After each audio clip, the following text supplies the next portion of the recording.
Good evening and welcome to the March 18th Clayton City Council meeting. And I'll call the meeting to order and ask for our city clerk to do roll call, please. Thank you, Madam Mayor. Councilmember Ania. Present. Diaz. Tillman. Here. Vice Mayor Juan. Here. Mayor Trupiano. I'm here. Thank you. You have a quorum. Thank you. And item number 2, will everyone please rise and join me in the Pledge of Allegiance? I pledge allegiance to the flag of the United States of America and to the republic for which it stands, one nation, under God, indivisible, with liberty and justice for all. That was a good one. I like it. That was a good one. Okay, thank you. And then because we know why most of you are here tonight,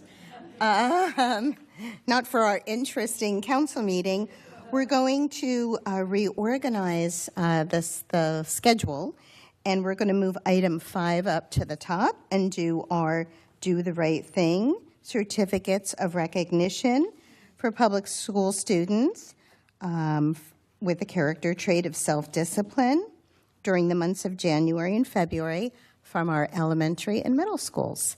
So, Councilmember Tillman, take it away. And here are the certificates. Oh, great. Thank you, Mayor Trupiano.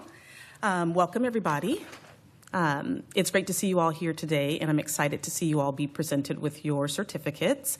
And we will start with Mount Diablo Elementary School. And for anybody who's new and hasn't been here or received one yet, this was started by Hank Stratford, who was a city council member, and this started in 2010. A lot of the schools, the elementary school, the Diablo View Middle School, the high school, as well as our CBCA and the police department all took part in this. And it's great to see our elementary school and our middle school still participating. So we will start with the elementary school, please, if you wouldn't mind. Come on up.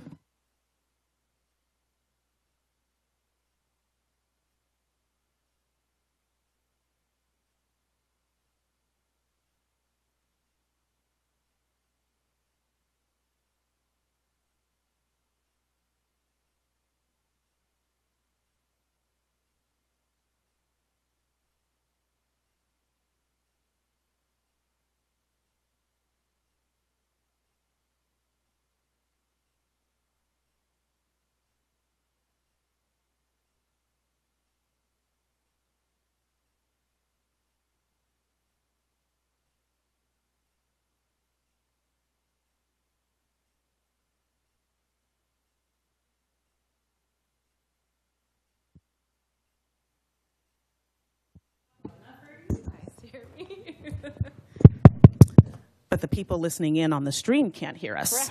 Correct. Okay, we're going to make this work. Can everybody hear us? Okay, good. Does that one work?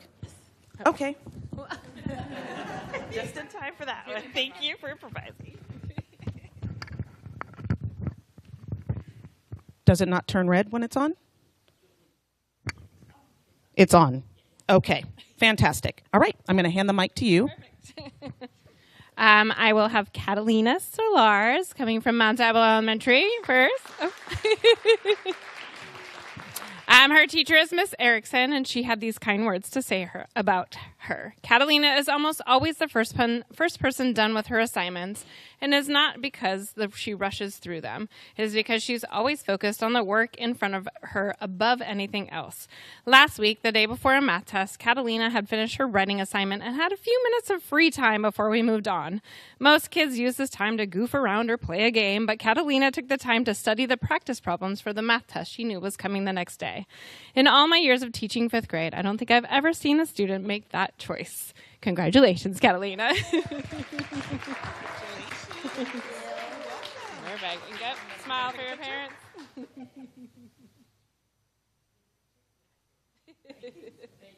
Perfect. Good job. Thank you. Can I say something? Yeah. I just have to say, I remember Catalina from when she was itty bitty. Her older sister and my older daughter played softball together many years ago. So it's great to see you all grown up and in 5th grade. Congratulations. Awesome. And then we have Charlotte, who's in 5th grade. Congratulations. And I know she's been nominated before. Is it working now? Okay. She is in Miss Keogh's class, and Miss Keogh said, honestly, Charlotte is deserving of all the do the right thing recognitions. She is a dream student. However, when self-discipline came up, Charlotte's name immediately popped into my head. Fifth grade can bring a lot of distractions, and the kids are expected to be a lot more independent with managing their time and working through their ideas and behaviors. Self-discipline involves working on long-term goals and being consistent with taking the steps needed to achieve them. Charlotte demonstrates this every day as she develops a strong work ethic and good relationships with her teachers and peers. She can be independent when it comes to her work and relationships, but she also knows when to ask for help. Charlotte is thoughtful in her actions and words while maintaining an aura of confidence, calm, and a sense of humor. All of these qualities demonstrate types of self-discipline and will make her a successful person that I know she will become. Congratulations. All right, turn. Congratulations. All right. I think for the next one, I have to bring up Miss Grisbo, who's going to announce for Elise. You can come up, Elise. This is the amazing Elise, and I am so fortunate to be her third grade teacher. She exemplifies self-discipline in every way and every day in our classroom. Each day at school, she is focused, determined, and gives her best effort in all that she does. Excuse me. She is organized and manages her time very well so that she complete all of her classwork. Elise will always check in with me to ensure that she is on track and her work is accurate. She proudly shows me her finished work and loves to read to me what she has written. She tackles and works through challenges until she is successful. In class, we're working on nonfiction text, which can be challenging in third grade. And she went back and reread that book a couple times when she was unsure about the comprehension questions until she found what she was looking for, and she refused to give up. Her self-discipline sets an example of how hard work pays off, and I know she will continue to be very successful. Here she is. There's that. And our last one is Emma from Miss Shelley's kindergartner class. And Miss Shelley wanted to say, I'd like to nominate Emma in my class for self-discipline this month. Presented with many opportunities to become distracted, Emma remains focused and gets her job done without any hiccups each and every day. And Miss Shelley really appreciates your daily efforts, Emma. Congratulations. Hold that up so your parents can see you, okay? All right, congrats. Thank you so much. Next, we will have Principal Wilson come up from Diablo View Middle School. I'll clap for you.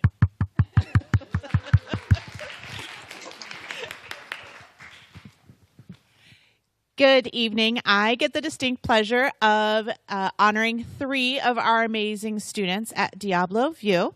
First up will be John Grispo.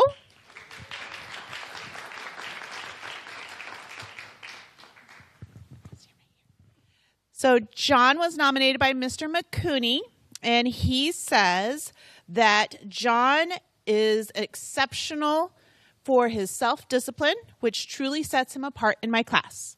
John consistently demonstrates a strong work ethic, focus, and kind-hearted nature. He doesn't always seek the spotlight, but his commitment to doing the right thing speaks volumes. John may be a little bit more on the quiet side, but he leads by example, whether it's offering a helping hand with cleanup or quietly staying focused on his goals. He always greets me with a smile and is always willing to engage in conversation, whether it's about sports or his love for heavy metal bands like Metallica. His kindness, responsibility, and consistent dedication make him a true role model, and we're proud to acknowledge him today. Congratulations, John. Congratulations, Congrats.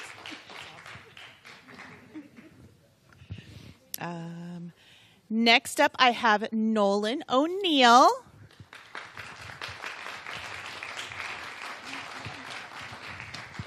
Nolan was nominated by Miss Andrade, and she says, Nolan has and continues to demonstrate the trait of self-discipline by doing what he should do, even when he may not want to. He is quick to start without procrastination or excuses. Nolan has shown he can resist temptation and urges for immediate gratification. He takes being a student very important and always gets things done. When Nolan is trying to identify what the other person is feeling, he will use strategies to do so. He is also able to diffuse difficult situations that arise in his interpersonal relationships, and because of that, I am happy to nominate him for self-discipline. Congratulations. Congratulations.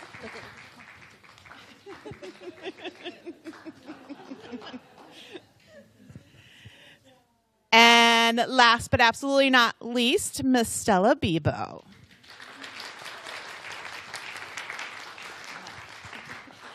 Stella was recognized by Mr. Ross, and he says, Stella exemplifies self-discipline in every aspect of her school life. She consistently makes the right choices, takes pride in her schoolwork, and ensures every assignment is completed with care. She goes that extra mile by seeking feedback from teachers before turning in her work. In the classroom, she's a model student of outstanding behavior, setting a positive example for all of her peers. Thank you, Stella, from Mr. Ross. Congratulations, Stella. Thank you so much. Thank you all for coming out tonight. It's always great, as I said, to congratulate all of you children in person. You are more than welcome to stay for our city council meeting. In fact, we would love to see your smiling faces here, but you don't have to stay. And we'll see you guys again in May. Fantastic. Thank you. Thanks for coming.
Okay, wonderful.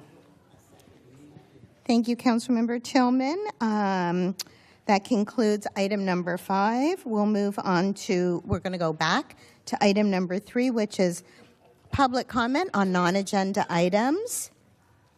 And I do have one card from Pantanisha Pearson.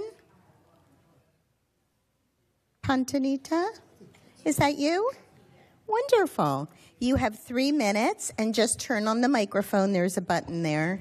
Thank you so much. Yes, Good go ahead. afternoon, everyone. My name is Pachnisha Davis Pearson. I'm the district director for the Assembly member, Ana Marie Avila Farias. I'm here on behalf of the Assembly member tonight to let you all know where our office is located. We're located at 2151 Salvio Street, Suite P and C in Concord, California. And just want to let you all know that we're here to serve you and that we can be reached at 925-521-1511. The Assembly member is committed to understanding the challenges facing each and every city in her district, as well as and working alongside of you all with your successes. She celebrates and wants to make sure she finds solutions with you all if you have any struggles or issues, but also wants to have experiences like we just had and enjoy those successes like this award that you give out for doing the right thing for your youth. Additionally, our office provides, just for your constituents so you all can know, we provide a variety of services, including assistance with paid family leave, EDD, and other state matters of state level. They can come down to our office and we help them. And if you or your constituents need support navigating these processes, please don't feel free to hesitate don't feel hesitant to contact my office. I'm like, don't call me. Yes, please call me. Please call me and my staff, because we look forward to working with you all and working with your city. Thank you so much. Wonderful. Thank you so much. Is there anybody else who would like to comment on non-agenda items? Go ahead, Dane. You'll have 3 minutes. Okay. Or I think City Clerk will take it and she'll distribute it to us.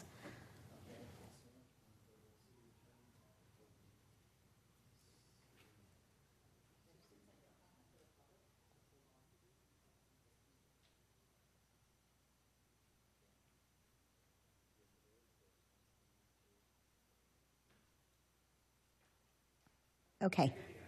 Thank you. Go ahead, Mr. Horton. You'll have 3 minutes.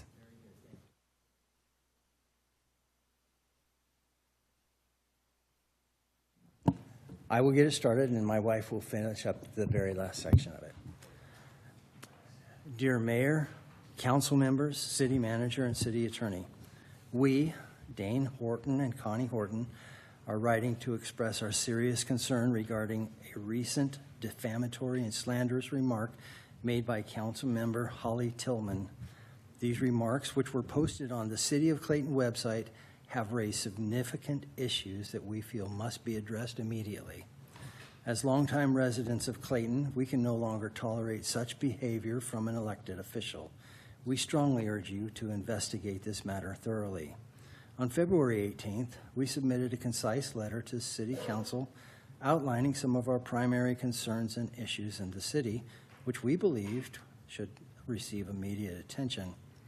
We were shocked to find later the following inflammatory statement by Council Member Tillman on the City of Clayton website. Quote, as a leader in our community, I denounce the comments made by Dane and Connie Horton, and I proudly stand with all our residents, neighbors, friends, and strangers who choose to peacefully protest and speak out for those who are marginalized. End of quote. No member of this council should be allowed to damage the reputation and livelihood by insinuating that we discriminate against certain groups. If these accusations were true, they would constitute an ethical violation, potentially jeopardizing our professional standing as realtors. The wording of this statement was clearly and blatantly intended to suggest that we are discriminatory, which is entirely false. As residents of Clayton for over 50 years, we have never experienced such an attack, especially from a sitting council member. This behavior undermines the spirit of community development and support that should be fostered by our local leaders. Instead, Council Member Tillman's remarks serve only to create division and harm. This is a form of public shaming and bullying aimed at silencing citizens who choose to engage in civil discourse. Such conduct is discouraging to anyone who may want to consider addressing the council in the future. We formally demand that Council Member Tillman cease and desist from making any further defamatory statements about us or any other members of the Clayton community. And at this time, my wife will read the remainder of our letter.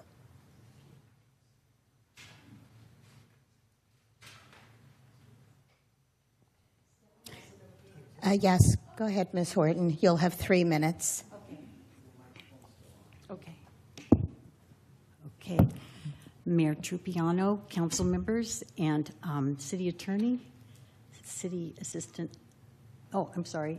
You're the manager, city manager. Okay.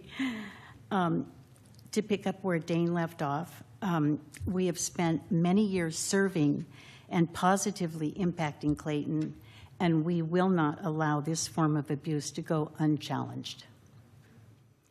The defamatory statements made by Councilmember Tillman not only are unprofessional and unlawful, but it also expose the city of Clayton to potential legal liability. we respectfully request that the City Council instruct Councilmember Tillman to retract all written and verbal statements that have disparaged us and other members of the Clayton community. Additionally, we ask that you provide both us and the community with written assurance that no further defamatory statements will be made regarding us or any other residents. Please be aware that the City of Clayton could face significant legal exposure if this matter is not addressed with the seriousness it warrants. As we expressed during our appearance on February 18th, previous instances of public shaming and personal attacks from citizens during the council meetings have gone unaddressed in a timely manner. Now we find ourselves the target of such attacks from a council member. We trust that you will take swift and decisive action to resolve this matter. And I just want to thank you for your attention to this serious issue. We look forward to your prompt response. Okay, we really expect these council chambers to be a safe and welcoming place for us, for our views, for our opinions. Thank you. Thank you, Ms. Horton. Okay, is there anybody else who would like to speak publicly on non-agenda items this evening? Okay, then I am going to close item number 3 and move on to our consent calendar and ask the council, is there anything they want to pull? Questions? We have our minutes from March and the resolution directing the preparation of the engineer's report for Diablo Estates Benefit Assessment District. No? Okay. Do I have a motion? Move approval. Oh, public comment. Thank you. Public comment on our consent calendar. Anybody wish to address? No? Okay. Close public comment. And now I will ask for a motion. Move approval. Second. Okay. We have a first and a second. Thank you. On that motion, Councilmember Ania, Yes. Diaz, Yes. Tillman, Aye. Vice Mayor Juan, Aye. Mayor Trupiano. Yes. You have 5 ayes. Thank you. Thank you. And that closes item number 4. We'll move on to item number 6, reports from our city manager and city staff.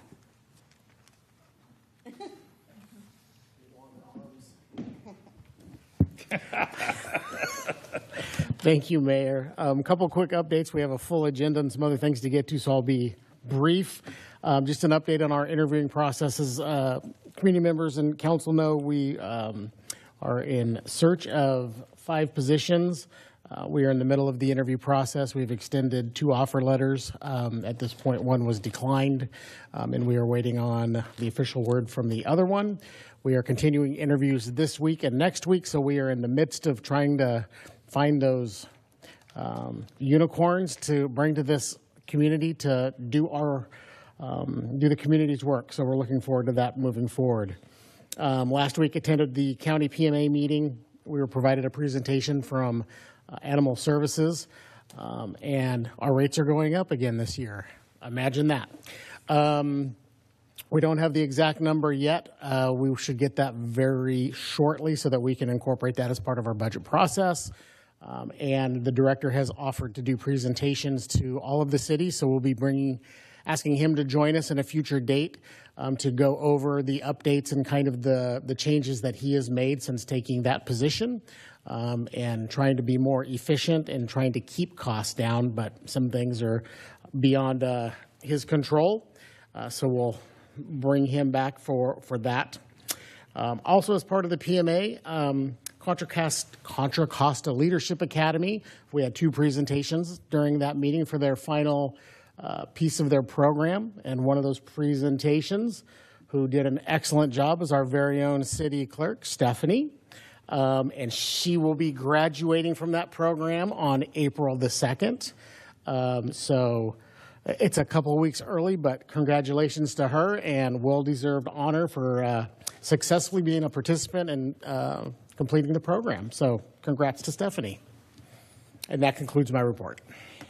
Thank you, City Manager Chris. And did you mention we're also, we have the police chief position posted as well?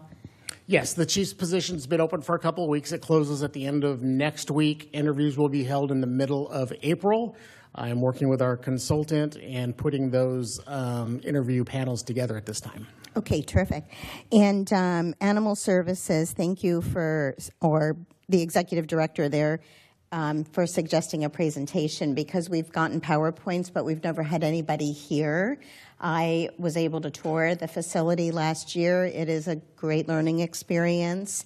At the time, their intake was like 400 animals, and adoptions were like 200 animals a month. So it's really a challenging. The only other thing I just want to say on item B is, again, I just want to remind everybody in your council reports that you're submitting, it's about Clayton city business, committee meetings, Clayton meetings, Clayton business, things that we're working on, updates from our committee meetings, and I just want to make that clear. Thank you. Point of order, Mayor. The council updates and committee assignments. Committee assignments make sense, but the public wants to know what we're doing while we're not here in the chambers. So I think it's, I won't call it premature, but I think it's, I don't think that it's right to say what council members can and cannot include.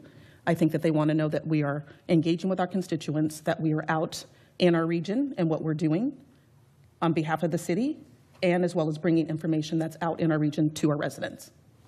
Yeah, but as long as it applies to Clayton city business and regional business as it relates to Clayton, not crab feeds, East Bay Women's Conference. I get that you don't. Yeah. I get that you don't want to put that in there. But when we are at least when I am there, I'm explaining all of the things that we are doing here. For example, we have our Art and Wine Festival coming up. So those are opportunities to talk about what is happening here in our city. Okay, if you'd include that in your report, that would be great. Thank you. Yes, go ahead.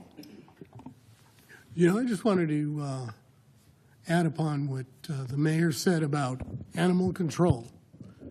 I don't think there's been a person from animal control here in person for the 33 years that I've known. And hopefully the new director will tell us, well, you could tell us too, the cost and how many times they come out here during the year and what the average time is to respond, because it's very lengthy. We don't get the service in Clayton because they don't have enough people working, and that's a county issue and with the county board. Just so you know that, because we pay a lot of money for animal control for very poor service. Just so you know. Hopefully he has some new ideas to do that. Thank you. And I do have a recap from their presentation. Again, it was a PowerPoint from last year. I can forward that to both of you. Okay, that closes item number 6. Well, if there are any public comments on item number 6. Item number 7, public hearings. There are none. We'll move on to our action items. We have 3. The first is receive a report on the mid-year budget, and that, I believe, will be our Assistant City Manager, Regina. And you're going to have a presentation. I am. I'm pulling it up as we speak.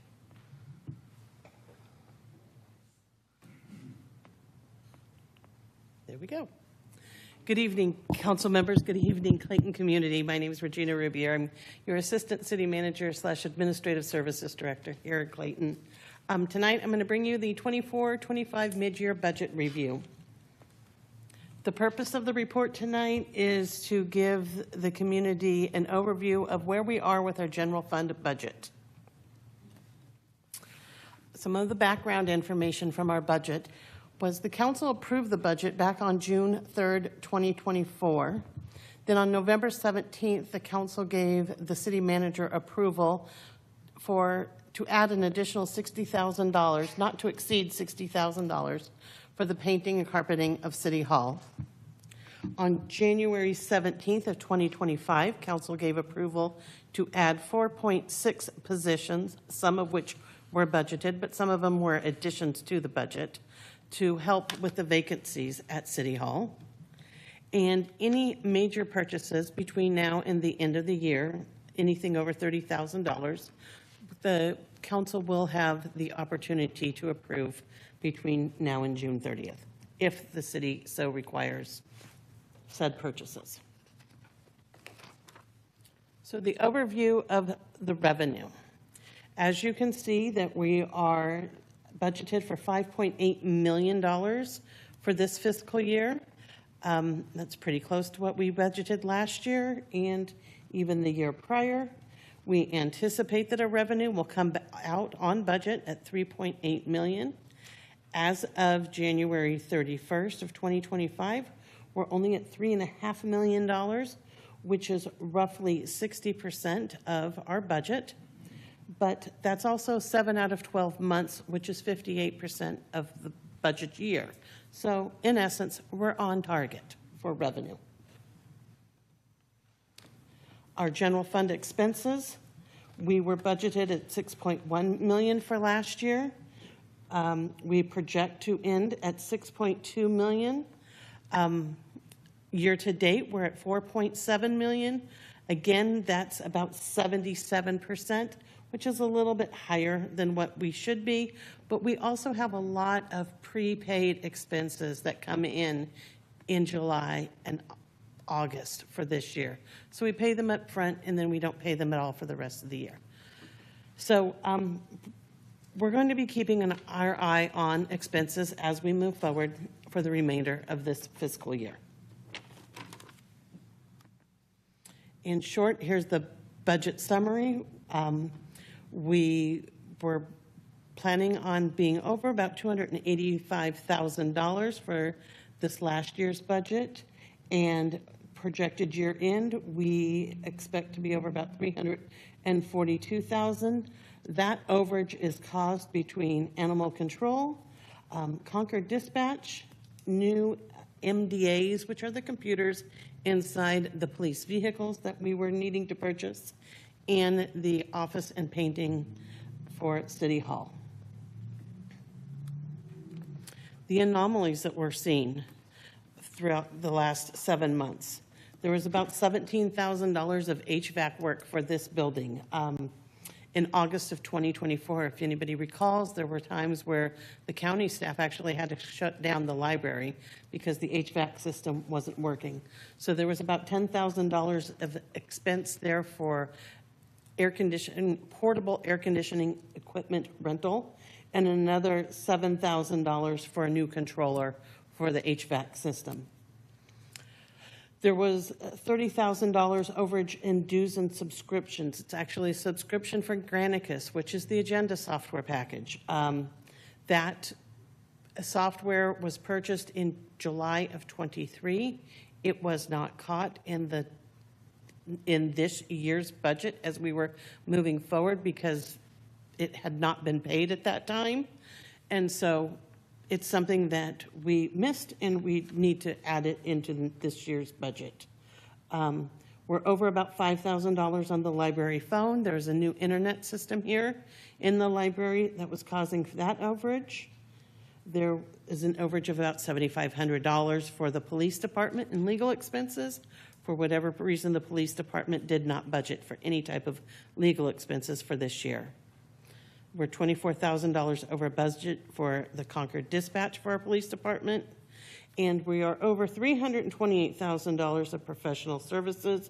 Don't let that number scare you. There's a cost savings of about the same amount in the payroll and benefits section, so it kind of balances out.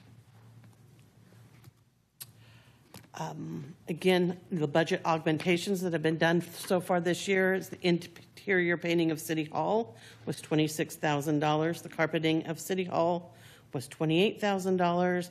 And there was a purchase of a riding lawnmower, $75,000, that does not hit the general fund budget. That hits your capital asset fund.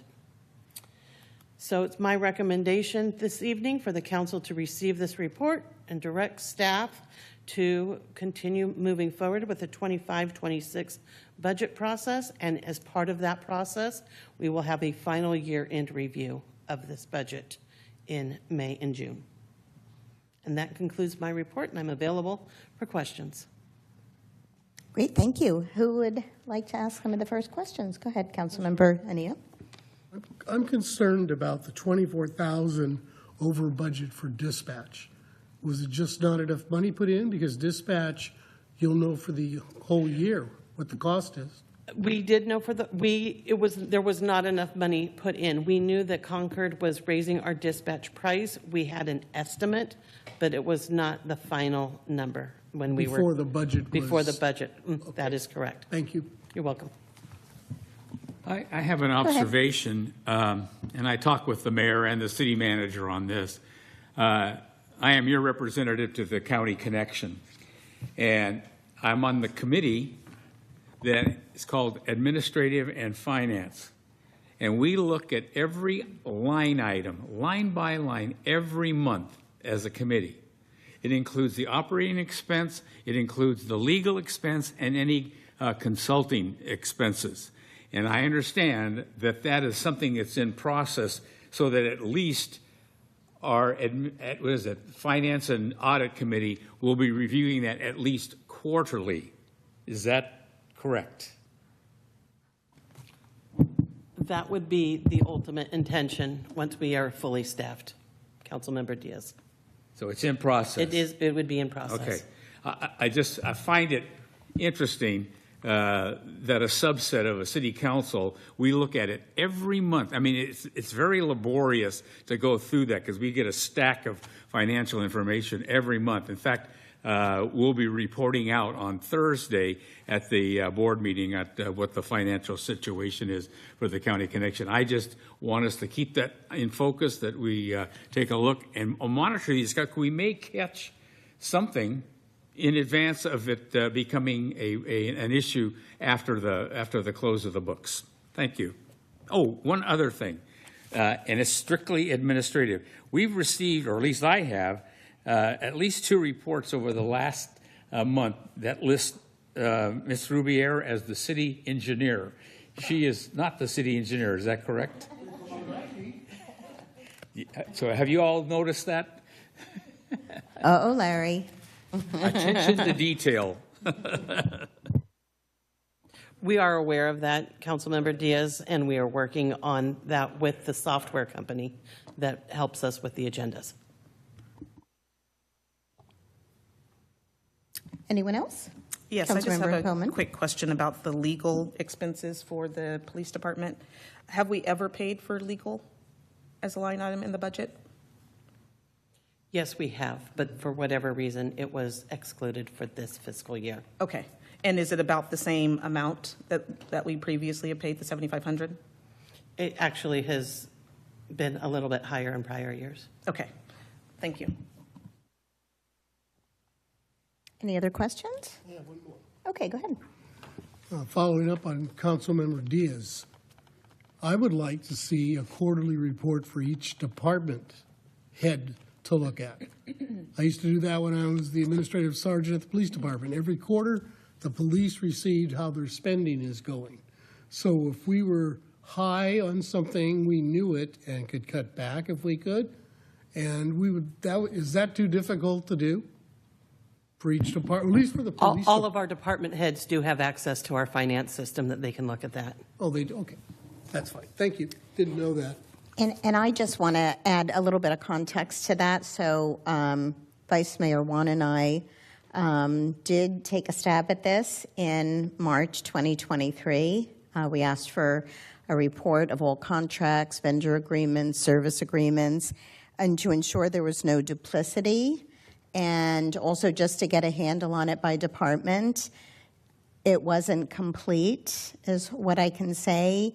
And then fast forward March 2024, with our former city manager, we talked about spending levels and contracts and things that I think we felt a little blindsided on some things. So we did ask for a quarterly report for the entire council. It can certainly come to budget and audit first, but the entire council should be reviewing it. And I know we're waiting for the management analyst.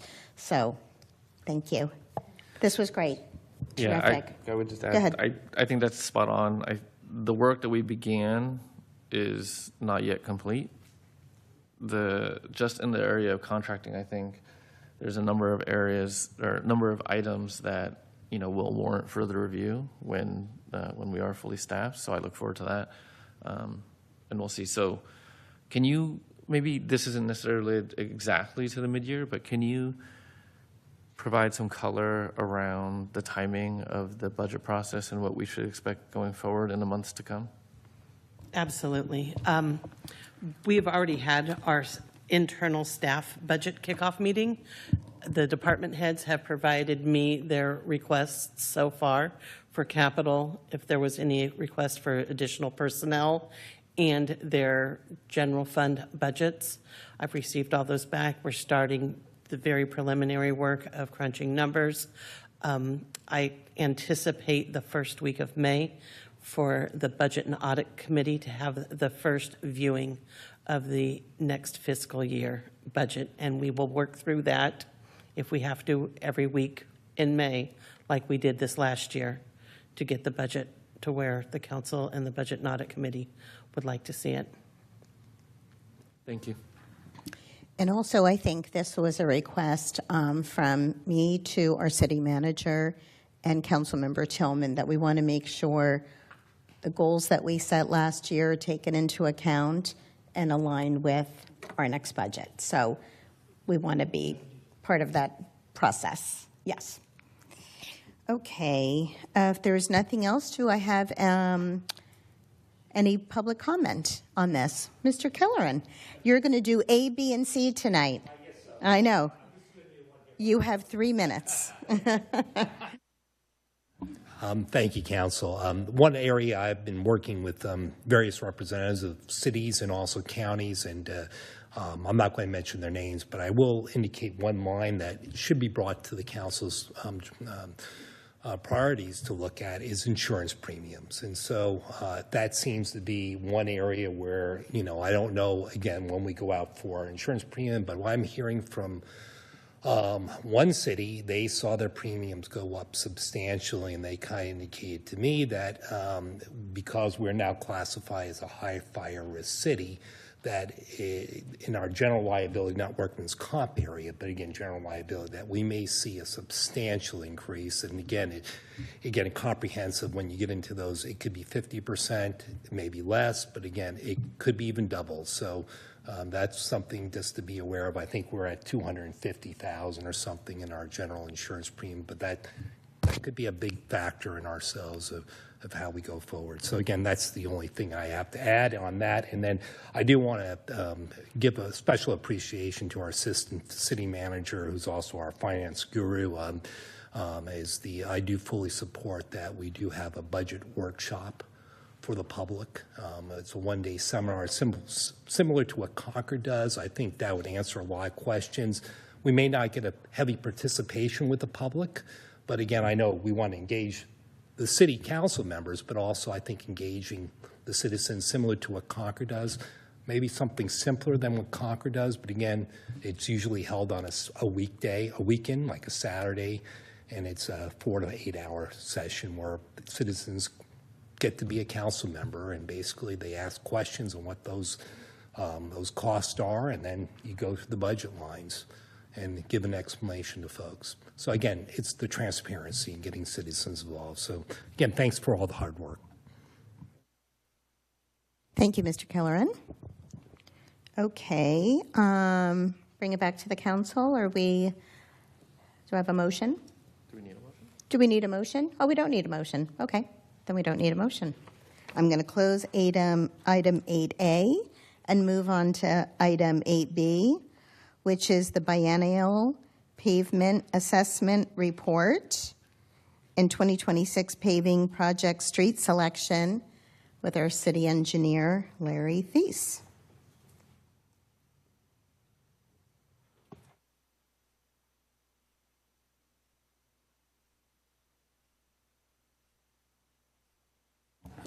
Good evening, Mayor, council members. I appreciate the opportunity to bring this item. I think the intention for me tonight is sort of twofold. One is to provide, which is attached to the staff report, is the latest biannual pavement report, which basically gives the sort of numerical status of the overall network.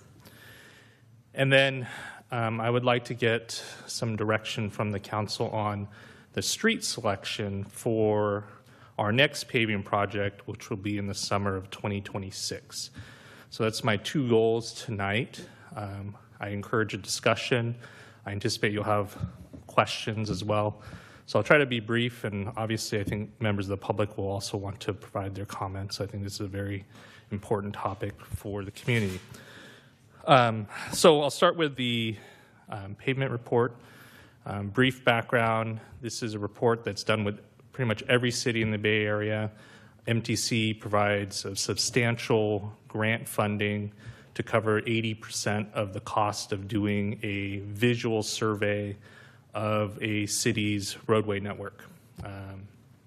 Clayton's network is relatively small, so it actually is able to have the inspector see every road, because we have 42 roughly center line miles in our community.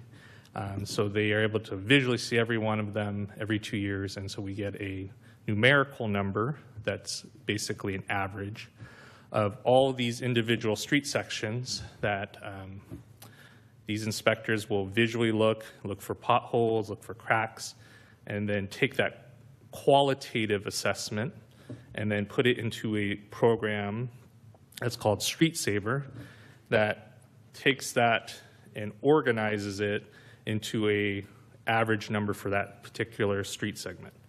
The intention is to try to be very uniform across all communities, that this, a 73 in a particular community on a particular segment is going to look similar in another city as well.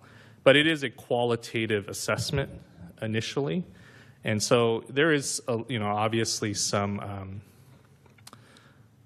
variation in the number depending on, who goes out there. But the intention of the program is that every 2 years there's a different consultant, so you don't have the same consultant looking at it.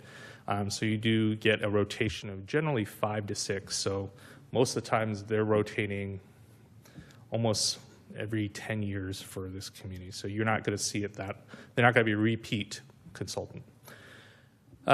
So that's the background. The report that came in, which is attached, is the summary of it is that the overall network is a 73 out of 100. So everyone understands 100 is like a brand new perfect road. 0 is basically like gravel. So you want to be a higher number, but it's on a scale to 0 to 100. Clayton's previous number 2 years ago was 78.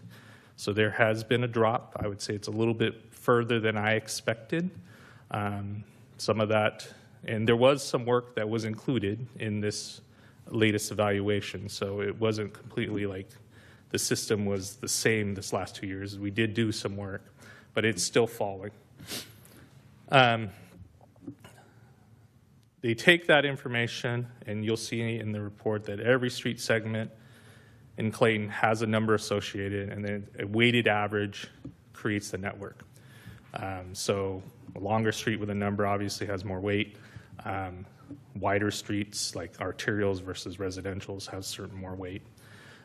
But I think the main intention I want to get across to the council is that the network is declining, which is always going to be happening with every community.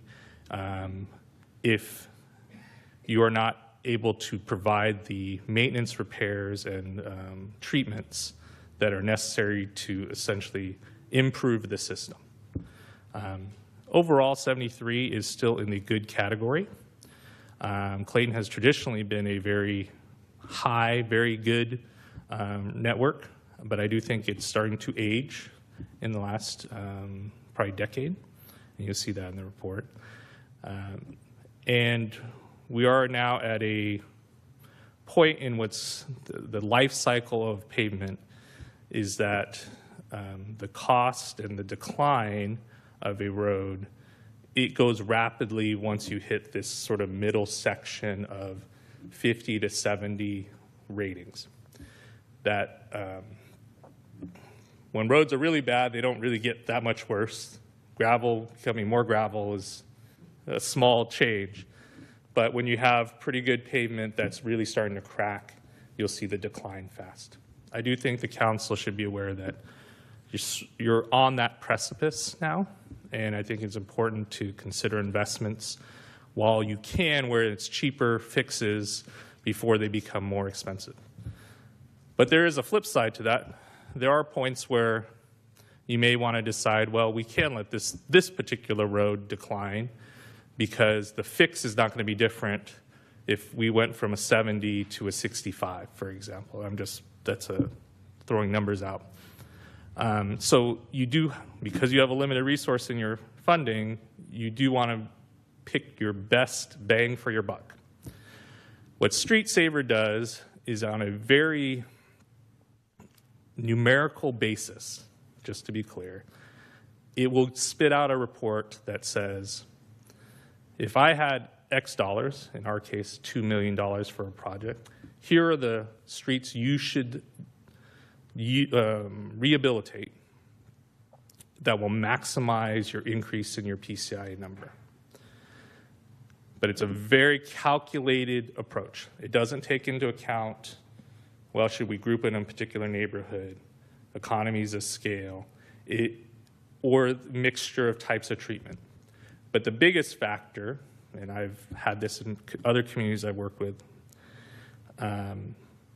roads that are already pretty poor are very expensive to fix.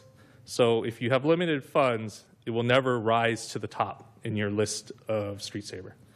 And so you have to take that human factor into account, is that the computer knows, well, if I spend $1 million, it's probably better spent on 10 roads than one road, and you'll get a higher increase in the PCI. But then that will leave that road always at the bottom. And so you need to balance that. And so one of the approaches that we look at in the scenarios that we included in the report was taking, say, our $2 million for 2026 and saying, okay, Street Saver, you pick 1 million of it, and we'll pick another million of it. It could be we pick all 2 million of it. It could be Street Saver, we pick all 2 million, or it could be some other ratio. That's one of the elements that I do want to talk and get the council's input on how they would like to proceed. And we'll get into that detail, I think, maybe after you have some questions on the report. I think it will probably be more effective that way. But in the report,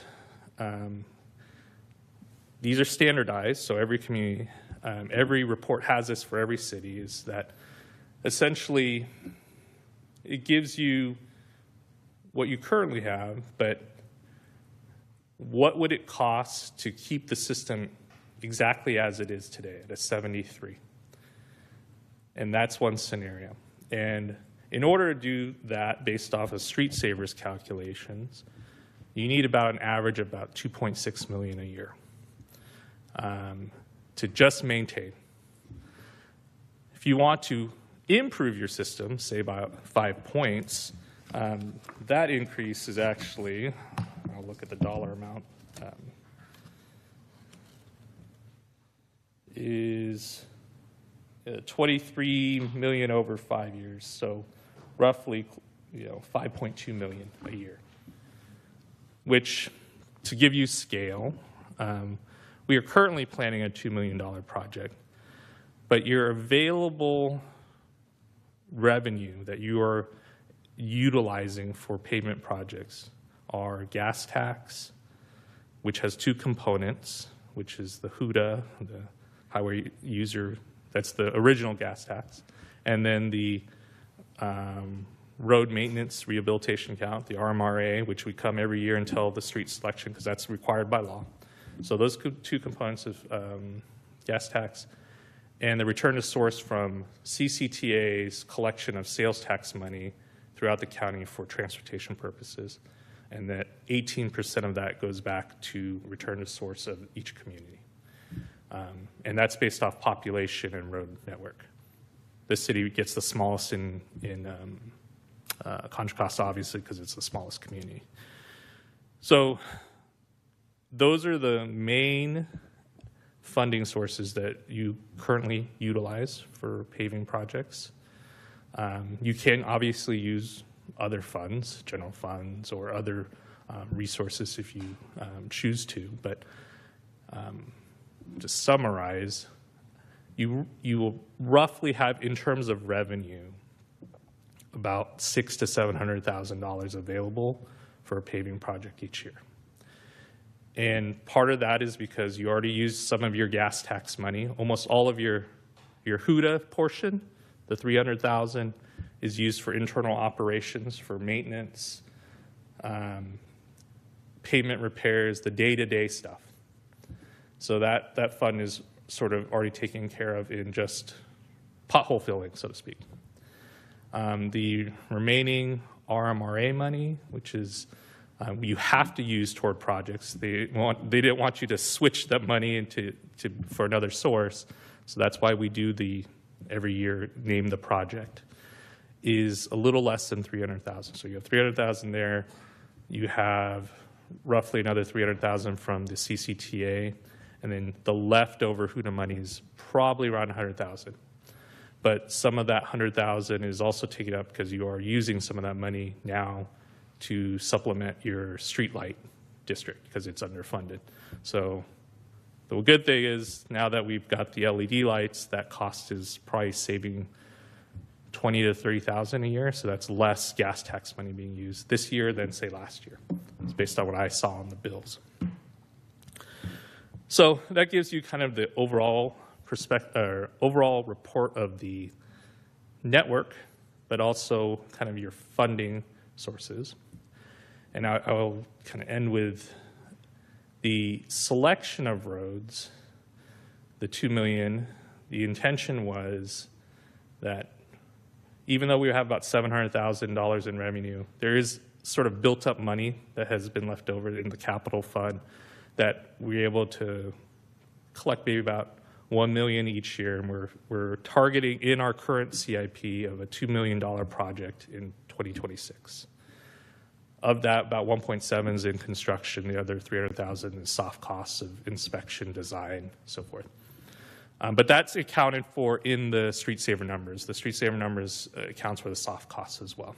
So when we tell them $2 million, they will give us sort of that road selection based off of including all the soft costs.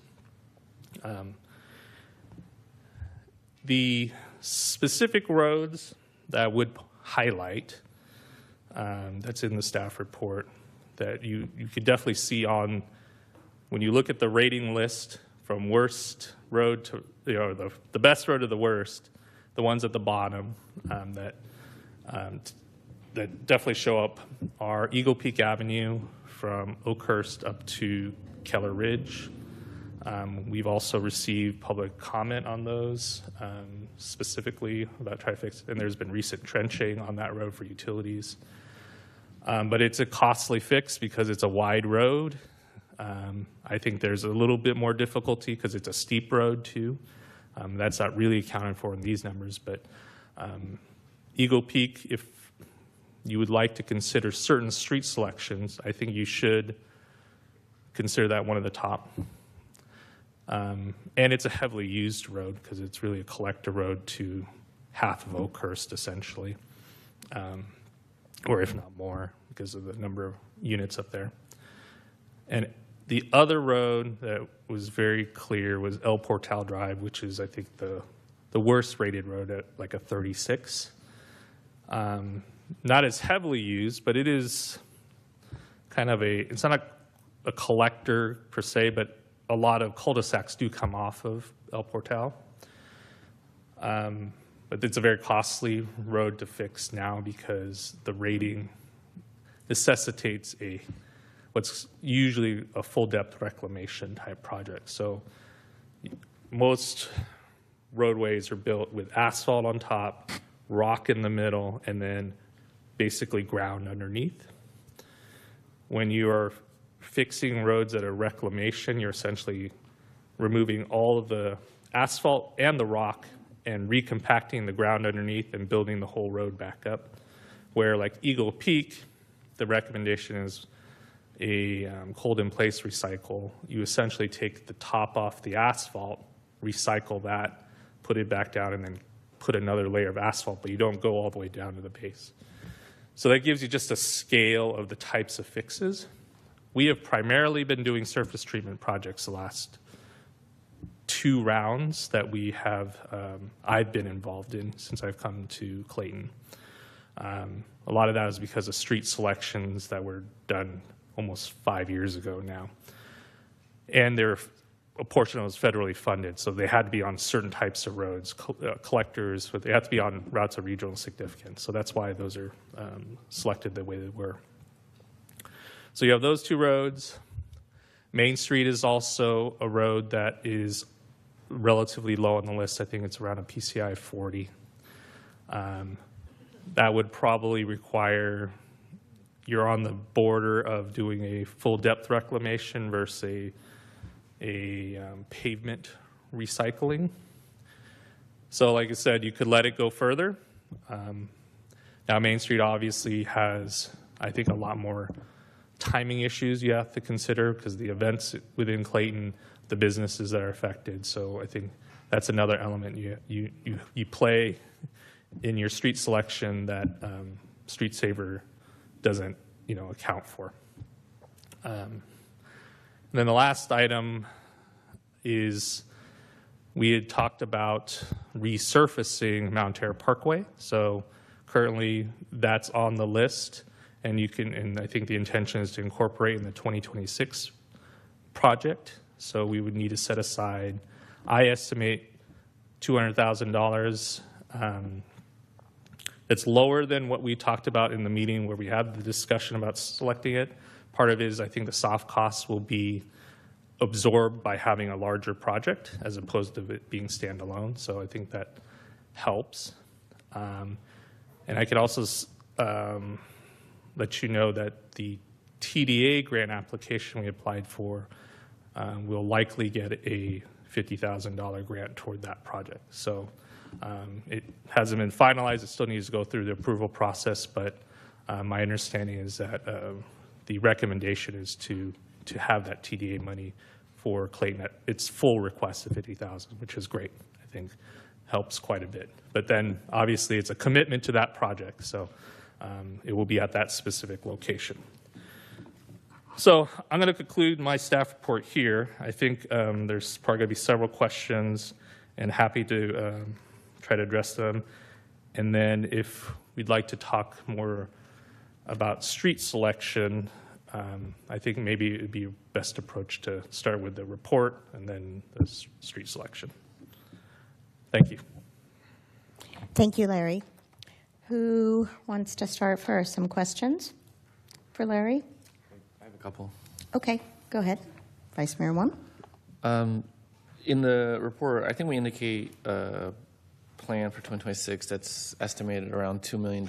Is that because we're aggregating 2 years of funding and then going forward? Is that how we're? Yes, it's already in the CIP. And like I mentioned, that's some additional leftover capital improvement fund money that hadn't been spent. So it's a little bit beyond what you normally take in, but it is accounted for in what you've already sort of have in your pot. And when you're going, right now our approach is in 26, it'll be a $2 million project. In 28, it would be another $2 million project. So essentially you have enough, about $1 million a year. Going every other year, I recommend, saves you on soft costs. You're not having to advertise every year, which adds, to your cost, as opposed to being on the ground. And because of the size of the project, you get better economy of scale for a $2 million project versus $1 million. You might have more interested bidders. But it's probably not a huge factor, $1 to $2 million, but I think everything you can do to try to make it more attractive is a betterment to the city. Okay. Can you contrast scenario 1A with scenario 1B? Sure. In the report, this is, or on the PDF, it is page 48 of the 123-page PDF, but it is page 11 of the report. Yep. So scenario 1A and 1B were what I requested NC, the consultant who prepared the report, to run as scenarios. Both are based off a 1 million average or 2 million in 26 and 28. The difference is 1A, it's an existing budget with no project selection. So what that means is we're letting Street Savers select all the streets. And the only element that we did define was there is a sort of bifurcation of treatment versus rehabilitation. So we asked that they still split $1 million into rehabilitation versus treatment, because we recognize there are projects that probably need more than just a slurry seal, for example. But it's all selected by Street Saver. The actual list of streets is further in the report, it's an attachment later. Sometimes when we have the GIS, we could show a map where they would all be located, but it'd be very scattered. That's what I wanted to convey to you, is that it doesn't care where it is relative in the city. So I personally think we want to look at scenario 1B, which is where we asked, we take 1 million, let Street Saver select, and then the other million we essentially picked for this scenario, Eagle Peak and El Portal Drive. It could be any street, just to be clear. But for this scenario, that's what it ran. And you could see the numbers don't vary much in terms of the impact, because the relative change is about $1 million in what you're forcing the selection versus the Street Saver. If you extrapolate this out to like a $25 million level, you would definitely see a difference, because Street Saver is going to pick the most optimal sort of value for the PCI. But I don't think that's always the best scenario for a city. If you don't have all the money to fix everything at once, which I don't think any city has that, you're always having to make a decision on, what's sort of reasonable and fair. Like, is it fair for a road that's so bad that it's not worth the money? It's not the best cost-effective approach, even though that person and those homes are probably most affected, right? And so I encountered this quite a bit in the city of Orinda, which was at a 46, for example, when I started, which was in the bottom 5 in the Bay Area. They spent a lot of money, and they were able to get to an 85, and they were in the top 5. It took about 5 years and about $55 million. But they actually I had this discussion 10 years ago with many residents, that they wanted to select roads that were 25 and less. They had so many of them, but it wouldn't make sense you start there. You actually start with roads that are in the 60s before they fall. But it didn't seem fair to a lot of the community, and so they made that decision, which I think in the end, because they were willing to spend enough money that everyone got their road fixed eventually. It was just a matter of timing, not a matter of you're left off the list. Moraga, who was the sister agency, they had a more limited budget, and they took the Street Saver approach. We're going to maximize our PCI for the dollars we have to keep our rating at in their case, they were fine in a high 60, low 70, where Orinda, as an example, no, we want to address every road. We're obviously taxing our residents and so forth. So that was a decision that community chose, and it's very different. So I think when you're doing that street selection, that's where I engage with the council a lot, is because it's very subjective, right? You know, who thinks their street's worse, and you know, sometimes they don't. My rating seems worse than yours, and it should be better, or you know, the opposite. I wouldn't focus too much on each individual road. I think you have to be selective because of your limited budget, and you know, one of the scenarios that I mentioned that you could consider as well, do you start focusing on classification of roads? Because long term, you're going to run into issue of how much can you spread around. And actually, I would say, as an example, before Orinda started their phase of getting funding, they made a business decision to only work on arterials and collectors, which made the residentials fall off real fast. But they felt that, well, we only have so many dollars. Those types of roads probably are used by most of the community more than anything than each individual residential. But there's plenty of residential roads that get used, you know, higher than others. So it's not a perfect scenario, but that is an example of like the thought process a lot of these agencies go through.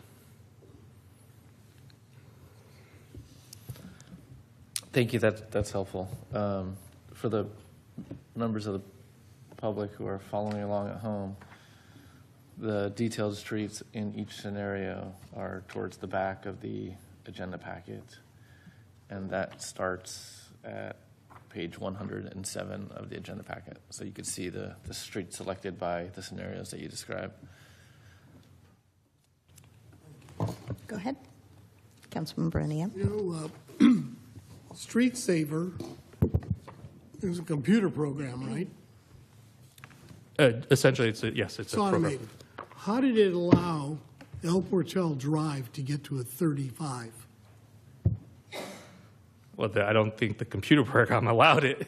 It's a selection by the community or staff and the council. I mean, it is not a matter of Street Saver doesn't say, oh, you need to go fix this. It just tells you what the rating is. Okay. I don't recall what the number was in the previous report, but my guess is it was probably in the high 30s, and it's fallen a little bit more. So it was a council decision back then.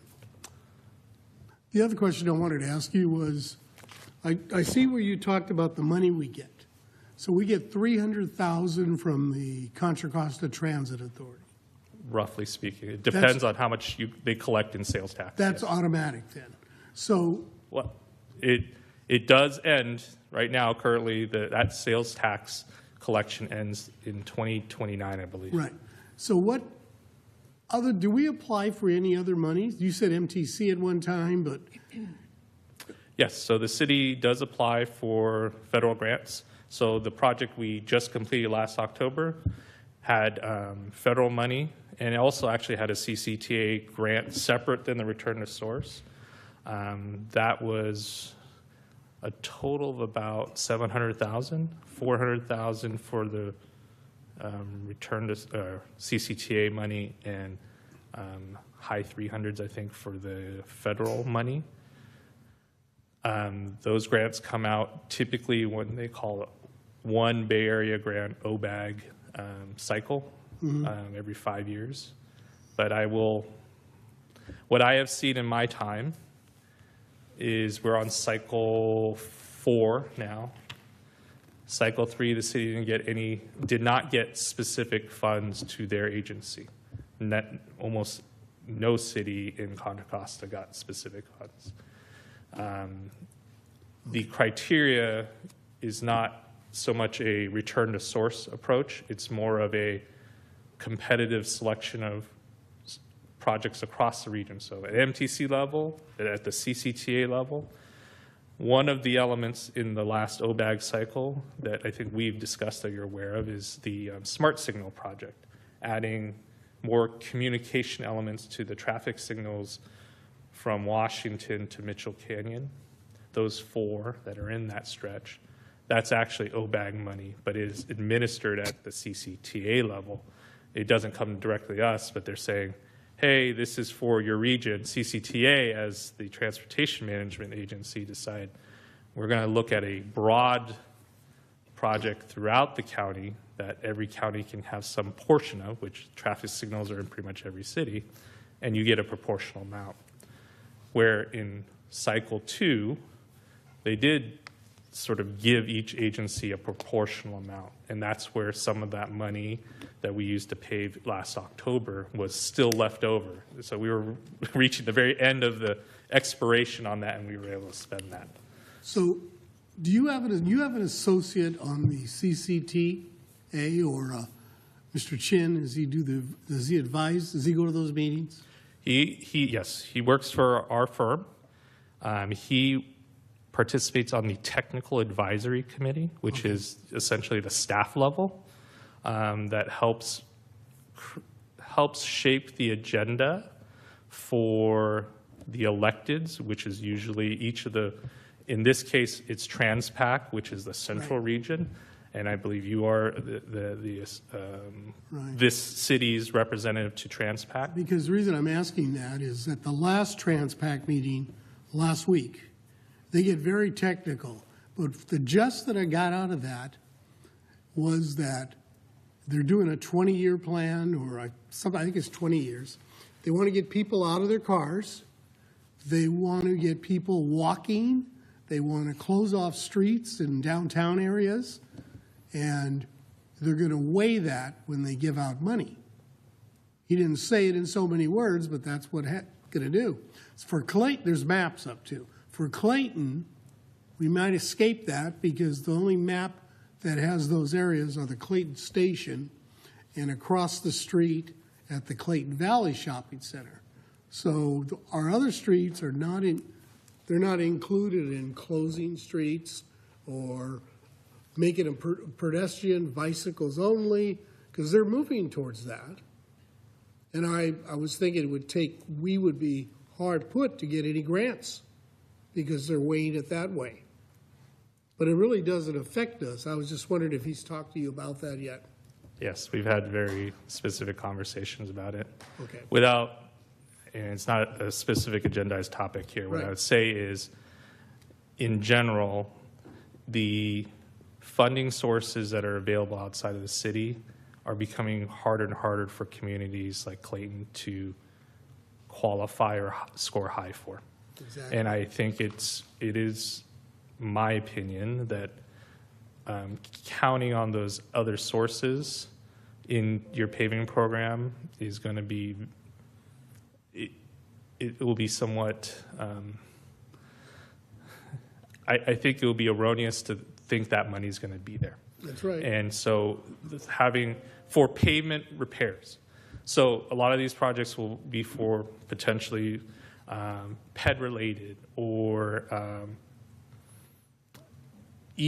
not even pavement type projects like a smart bus system, something like that, where you're looking at transportation as a whole. The element of having a road pavement surface that's nice, that's on you guys. And I think you won't see that many dollars left for those elements. Like the return to source, the 18% right now, a lot of that is meant for paving projects. A lot of communities use it for that. And if the county transportation authority can pass another measure, which they've failed twice now, the last two, that's another component, is they have to figure out where those dollars make the most value and the voters feel it's worth it, right? And resurfacing roads does have benefit. I think no one likes potholes, but where do they want to, have their imposed taxes on themselves is, it's a balance, right? Because someone might say, well, a smart bus system sounds much better that we tax ourselves than me resurfacing this road again, right? And so I think my takeaway to you is your $700,000 is what you're going to probably have in the next decade. And that's where you should be basing. Anything beyond that is a bonus, I would say, at this time. Thank you. Go ahead. PCI, Pavement Condition Index. Because I noticed we have two different sets of diagrams, all 8 pages, but the only difference is one is by name and the other was by condition, correct?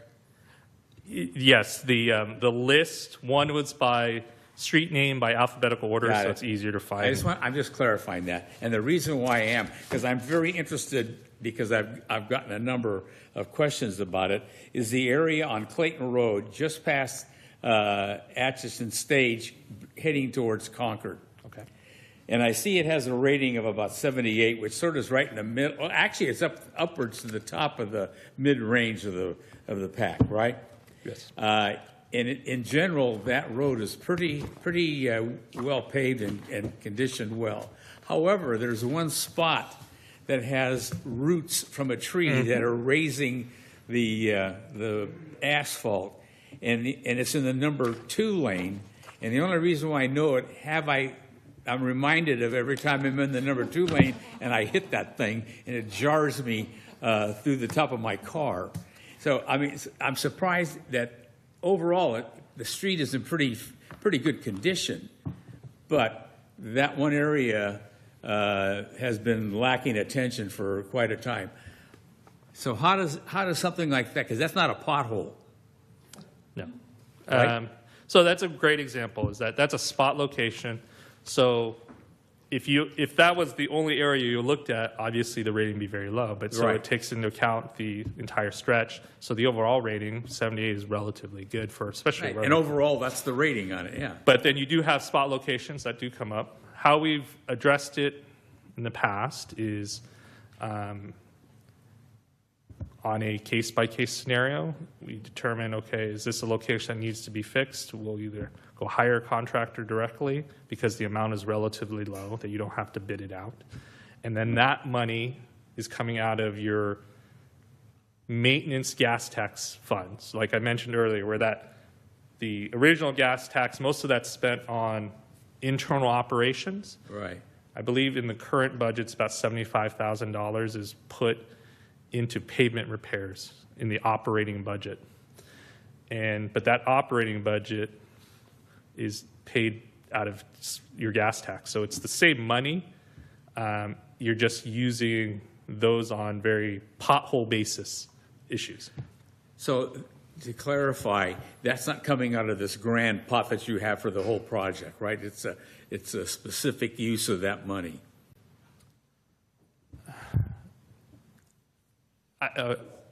Maybe I'm not understanding the question quite right. I would say is that the $2 million project that we're Yes. looking to potentially select, we could include that particular spot if you want, or we could include a segment. But right now, we're looking on a longer length basis than spot repairs. Now, I agree. I know exactly where you talk about because I drive past it too, that if we want to make that a more priority, I think the most cost-effective approach is we hire a contractor that does paving. We've had them doing other spots where we've had potholes. They go just repair that, but it'll come out of that $75,000 Okay. budget. Yeah, I think you helped me clarify it in my mind. So because overall the street Clayton Road from downtown all the way out to Ignacio Valley Road is a fairly decent road. There's just one spot in there that seems to get everybody's attention. Thank you, Larry. Sure.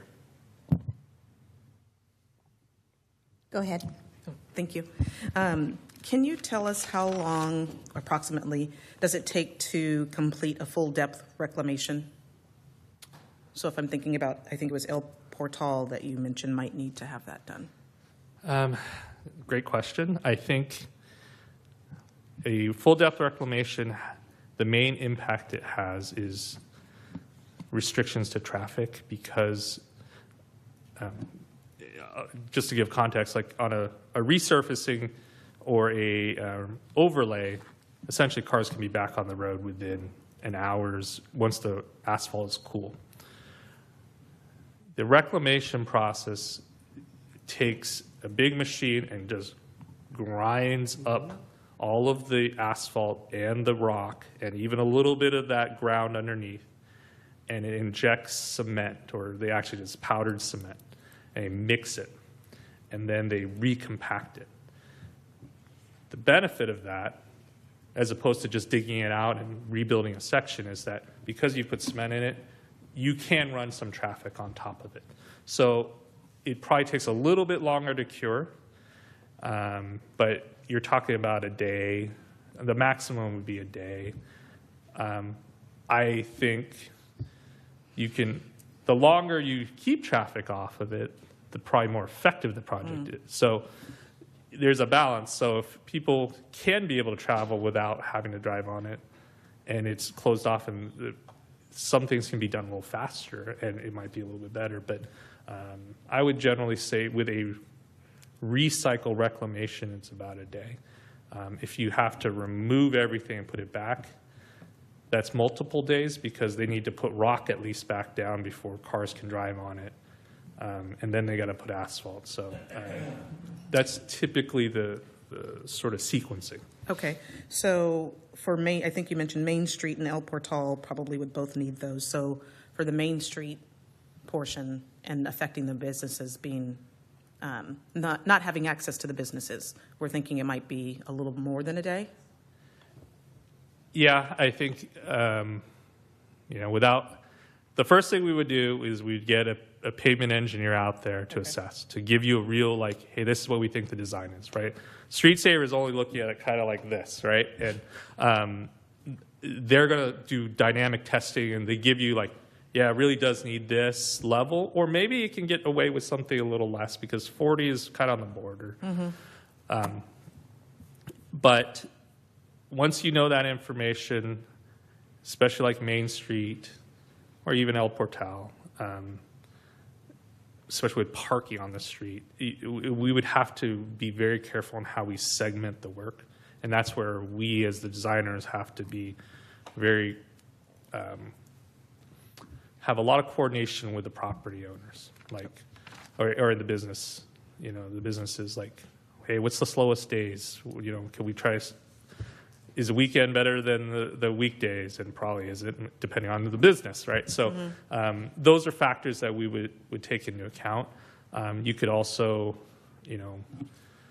do one side of the street first, right? And maybe you have one-way traffic for a while. And those are other factors. But I recognize, like, if any work on Main Street, and the more in-depth it is, the more complicated it becomes. And I think you're at that point now that I drove it the other day, and I've seen a lot worse roads, but it is starting to fail, and it will need some work on it. And I think it needs to come to your attention because it's Main Street. So you may want to factor that in. Now, I do say 2028. It's not that far away either, right? And so you can't do everything all at once. I even started looking at, can you move some of the money forward and try to do more in 26? And we could look at that further in the CIP. And I think there's more than $2 million, but I don't think you have $4 million, for example, because you still need to wait for the money to come in. So it's possible you can go bigger. But at this time, I would say $2 million is what you planned in your CIP last year. And I think it will make it's probably about 30 to 40% more than you spent in last year, I think, in terms of the project size.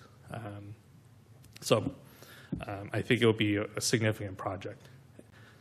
Okay, thank you. And then for crack sealing, I can't remember the page I read it on. There's a certain threshold, well, that doesn't work anymore. What's that number? Is it below 60? Or was that below?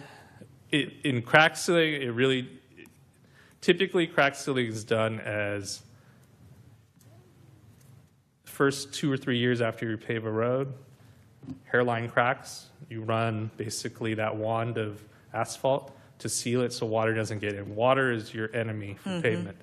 So and that's why we do slurry seals and microsurfacing. But it's not so much the number, because the number is representative of the entire. You have to look at the crack. If the crack is generally wider than 1/4 of an inch, that's the threshold where crack filling is needed. And then, roughly speaking, maybe another to 1/2 inch.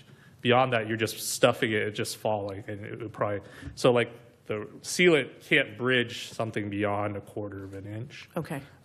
So you would look at crack filling instead. So you'd stuff like a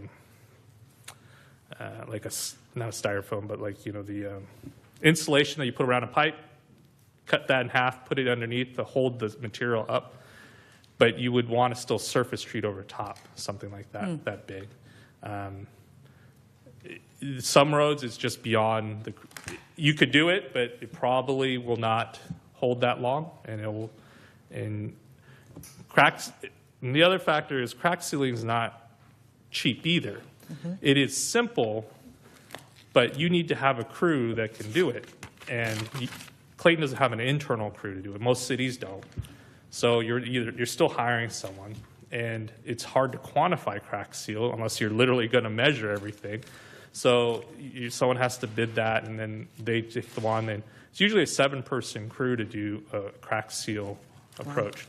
So it involves traffic control and the people actually using the equipment. So if you're going to crack seal, you want to do it on a large scale so you get economy of scale to it. Just crack sealing one particular stretch doesn't save you a lot of money, or it'll cost you a lot of money for the benefit it provides. So Eagle Peak is beyond that. And the reason why I'm asking is because I did have a resident that is up Keller Ridge somewhere ask why we hadn't crack sealed Eagle Peak where it's splitting. There's grass growing through it at this point. And I know that at the bottom at Oakhurst, water, even when it's not raining or it hasn't rained, clearly it's coming down the hill, pools at the bottom. So I know that there's several issues there, and I just wanted to be able to, if he is not listening in, let him know that we discussed this and that it's beyond that and we need to actually repair it, and seeing that it was actually at 53. Yeah, I think you have issues beyond that level of fix. You could certainly do it. It wouldn't hurt. I would just say that it's not very effective for your dollars, and you'll still have other issues on that road well beyond what you crack fill or crack seal. And remind me again what you were recommending for that particular street. I don't think you mentioned that it was at the full depth reclamation. You said you called it something else. Yeah, it's a cold in place recycle. So essentially, instead of how I described this churning, you only churn the very top asphalt portion, so you don't go all the way to the base. You're able to just recycle the asphalt without all the rock underneath, and then you repave with another layer of new asphalt on top. Okay. Oh, go ahead, and then I have some questions. Go ahead. I was just thinking about what Councilmember Tillman said. El Portel, has another way out, Diablo Parkway. So cars could do it that way. And it's 100% residential, and I think those people will love having their street redone. Main Street. I don't really see a big traffic issue on Main because we close that street all the time. Art and Wine, Pride Parade, Oktoberfest. People can park on Center or the side streets leading up to Main. And so I don't see it affecting businesses. The one that I would see with the closest would be the dentist, and he's on the corner because he's busy all day, but they're going to have to park a block away. But I think it would be nice to have that street fixed there because that's the worst part by the park. And one of them is because of a manhole that's there, a cover that's thick. But people understand about having their street closed, about having it repaved. In fact, today, that crew was working on the bottom of Eagle Peak Avenue and Indian Wells. Actually, it was on Oakhurst. They dug a square, pretty big square, and they filled it. And I was wondering if that was water, because I've seen water accumulate there. That's actually the Comcast contractor, Moztec, who does a lot of the work in Clayton. They have, in that particular project, they are doing boring pits. And so that was a location where they put a hole down so they can directionally drill. And so they need to repair the asphalt on top. Gotcha. So they had put temporary asphalt, and now they're putting the permanent. Yeah. But we also recognize, it's a potential that road can get repaved. Utility cuts are not great for roads. That's why the city has moratoriums. But it's a balance because communities want services too. So the intention isn't to cut off, potentially, internet cable service that folks want. Okay, I'm done. Okay. Larry, I've got about 3 or 4 questions, so I'll try to be quick. One of the things that I asked you earlier, and if you don't mind addressing, it's on page 5 of the report, page 10, I guess, of the PDF. And this is, in 2018, our rating was an 80. In 2022, that dropped to 78. And it looks like there was really absolutely no work done in 2019, 2020, 2021. Can you just address that for us, what that was? I know it was before your time, but I think you had some insight into that, because I'm wondering if that's how we went from an 80 to a 73, right? We had a gap of almost 3 years there where we didn't do any work. I think it doesn't help. Obviously, the more maintenance you're working on, it is going to help keep your system either from falling further or maybe maintaining or maybe increasing. But if you're not doing anything, obviously it's just going to get worse. But in that particular time stretch, what I'm aware of is that the city had done a joint bidding process with Martinez and Pittsburgh. And so they had to, and so then the city got prices as a economy of scale for all of them, which is a good idea, but I think it still had to be segregated into each individual contract. So that took some extra time that I'm aware of. And then the bid prices at that time were pretty high, and so they couldn't do all the streets that they wanted to originally that was in that list. So that list actually carried over all the way up until this last year. So we did that project that they originally sort of planned, and it got delayed because of what I just discussed, but probably the bigger reason is because it's during COVID time frame. And so I think some of that delayed. I think the actual first time it went out, and actually they did the work, was in 21 or 22 time frame. And then the one we did last year was the sort of last streets off that list, accounting for what could be done federally funded because of the designations. So it got drawn out over time. Now, I think because the city was limited on its budget, they couldn't do as many streets. That also contributed because you're not able to spend enough to keep it from falling. At your current rate, even the scenarios that we ran, you're probably going to drop another 5 points in the next 5 years. Even with what you're spending that we planned, the $2 million in 26 and the $2 million in 28. And we even threw $1 million as kind of an average for 29 to kind of give an equivalent 5-year window. So that same $1 million a year average, you're going to drop probably a point a year on average, based off of what Street Savers anticipating the typical degradation of a road.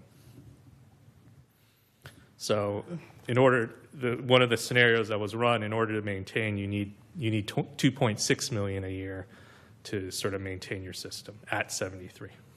Right. And so that kind of goes to, I've got two or three more questions. So I know that the company that did this analysis for us is recommending scenario 3. So I do want to ask you about that. I mean, that is $23.5 million over 5 years. To bring us back to 78, which we were in 2022, but at roughly $5.2 million a year. So if we, I know we're going to try to decide this evening, there's not going to be enough grants or gas tax or anything, that money would have to come out of our reserve to cover that if we choose to do that. I would preface that they're pavement experts. Their recommendation is always going to be to make sure your system, can you afford it? Or if you want that level, is fair too, right? Like I said, Moraga, they made a choice of like where they want to be. So I think the intention or the information you should take out of it is, look, if we want to sort of get back to where we were, we need $20-something million in the next 5 years to really do that. That's the sort of scale. I think where you come up with those dollars, obviously, there's lots of different ways you can approach it. But the scale and magnitude is very big. And it's important that you know that so you can plan, obviously, or just be prepared for where you're going. I think, tonight,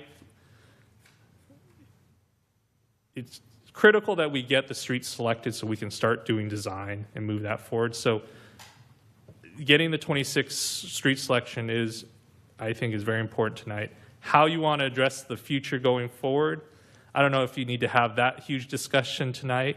If you'd like to have that further, I'm happy to bring it back. But I think you're at a kind of the point where you have, just the financial element of where you're going to be is more than what you have. And you have to, decide how you're going to plan for it. It doesn't happen overnight, but you can see, I do think if you don't make a change, obviously, in your funding and approach, you're going to drop in the next 10 years to probably in the 60s. Right. And you will definitely see, because that's an average, right? You're definitely going to see some roads that people are going to complain a lot more about. The good thing is that this community is relatively homogeneous in terms of their streets. There's not too many that are like really bad and then really good. They're all kind of in the same range. So you can kind of take that approach of, well, this is the collective. You don't have to sort of pick too many out of the bottom versus the top. Okay. But I think you see the magnitude of where you need to be dollar-wise, and you decide how you want to approach it in the future. Okay.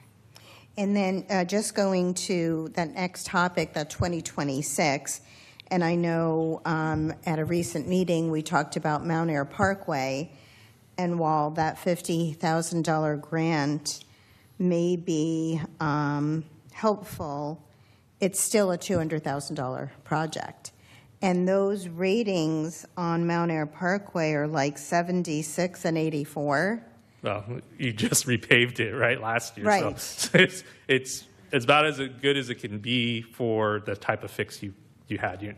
So is it a effective use of dollars? That's your decision to make, because it's not a pavement, you're not going to change the pavement rating much. It's for the benefit of a sort of a road diet project. So I don't, but it's going to come out of these same dollars, so that's why it's important to have the discussion. But it won't make any difference into your PCI. So I guess my question is, can that be deselected, even though we voted to select it, if we choose to tonight when we do our 2026 selection? It's the council's decision if they want to make a change. I mean, I would preface that folks from the community did come for that area, and they talked about it, and the decision was made. I did not do the same outreach this last time to Mount Air Parkway, to be clear. So, if we were to make that change, we need to tell the community either after the fact the decision changed, or you want to bring up the discussion again. Right. That's obviously your prerogative as a council. Because at that time, and then I think even the meeting before, I know I asked the question, I think maybe Councilman Bernia did too, what are some of our other priorities? And I don't think I knew at the time some roads were in the 40s, 50s, 60s, 30s. And so we thought that was a good use of potentially funding it, although the two of us here determined not to move forward with that. Well, I would Yeah, say this, Mayor, yeah. is that what you should be considering, right, is it's probably about $150,000 of your budget, because you know 50,000 is potentially Right. going to come out of TDA.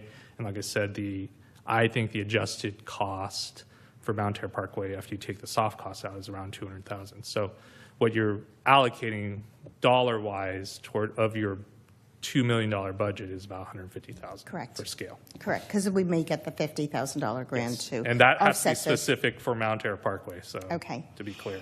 And then very last question. I know when we talked about utility work, Miller Pipeline was doing a lot of work in, I know especially like the Easley neighborhood. Are they done with all of their repaving now? They are, okay. And that was part of this 73 rating, right? Yes. Okay. Yeah. So I was just wondering if maybe that was another reason that the I rating believe dropped. this rating was done in October. They walked in around October, and I'm pretty sure the Miller Pacific, who did the PG&E, that was a PG&E project on Easley, Right. was done in late summer last year. So I'm pretty sure. Yeah, because there was a lot of roadway torn Yes. up Well, there. and we also Yeah. we paved our own roads, and that was also included. So I made sure that did you look before or after? And they looked after. Okay. Well, thank you. That's unless anybody has any other questions, I'd like to open it up. Go ahead. Yes. Can I ask? No, Can we I didn't get ask- there yet. We have one more question. On the detailed streets that are listed by scenario, I was noticing that it only details scenario 1A and 1B. Is that intentional, I'm assuming? Because the other scenarios are more voluminous? Yes, I would say. Okay, that's fine. In prior reports, I have not seen the sort of bigger scale projects include streets. But I could, certainly it exists, we can include it, but it would obviously be a longer list because there's more money. So, okay, that's great. Kind of what Mayor Trupiano was saying, Mount Terre Parkway, I believe I see it I've been scrolling through trying to find it. Is it listed in the detailed streets selected for scenario 1A or 1B? Because I think 1A is the one that's street saver only, and 1B is the one that is, some user selection as well, right? We did not include it as a street selection. I don't know for sure that it was selected by Street Saver, but my guess is it was likely not. wouldn't be. It probably would not be. So Okay, so it's not, in the detailed selection, it's not part of that no. list as it stands? I think we include, I mean, it could be, like I said, any street, but we try to find a set that combined to about $1 million, where we did the 1 million split, and I think we included Eagle Peak and El Portal in that scenario.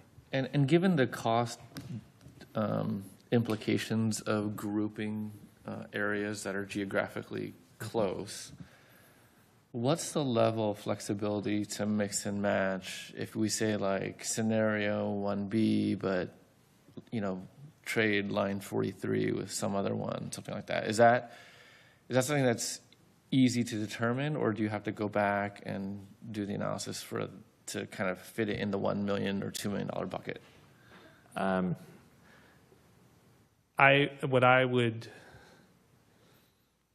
That's a good question. I think any street selected, we would find out what the relative costs would be for that proposed fix, and then we would aggregate it, and then yes, we would see, are we hitting the limit or not? That's how we would sort of titrate the number to get to the point where we're at $1 million.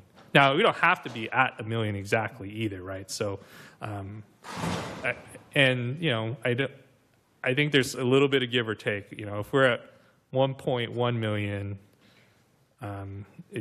you don't know what the bids are going to be at, and I think until you get those, you won't know for sure. So I think you want to be in the good ballpark. I say, if we stay within like 10%, it would probably pretty safe space of making sure our budget isn't going to get blown.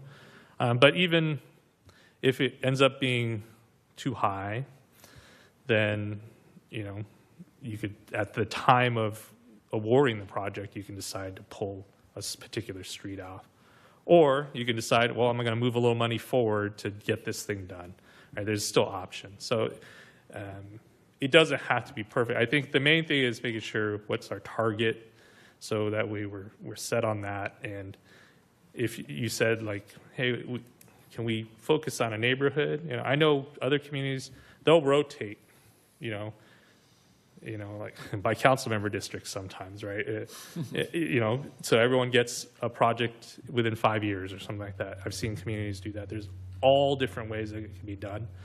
And that's why adding the sort of the human element to things, as opposed to here's the computer printout, is my job to make sure that, everyone in the community kind of understands, because there is always debate of, well, why that road isn't as bad, and so it's not a perfect science.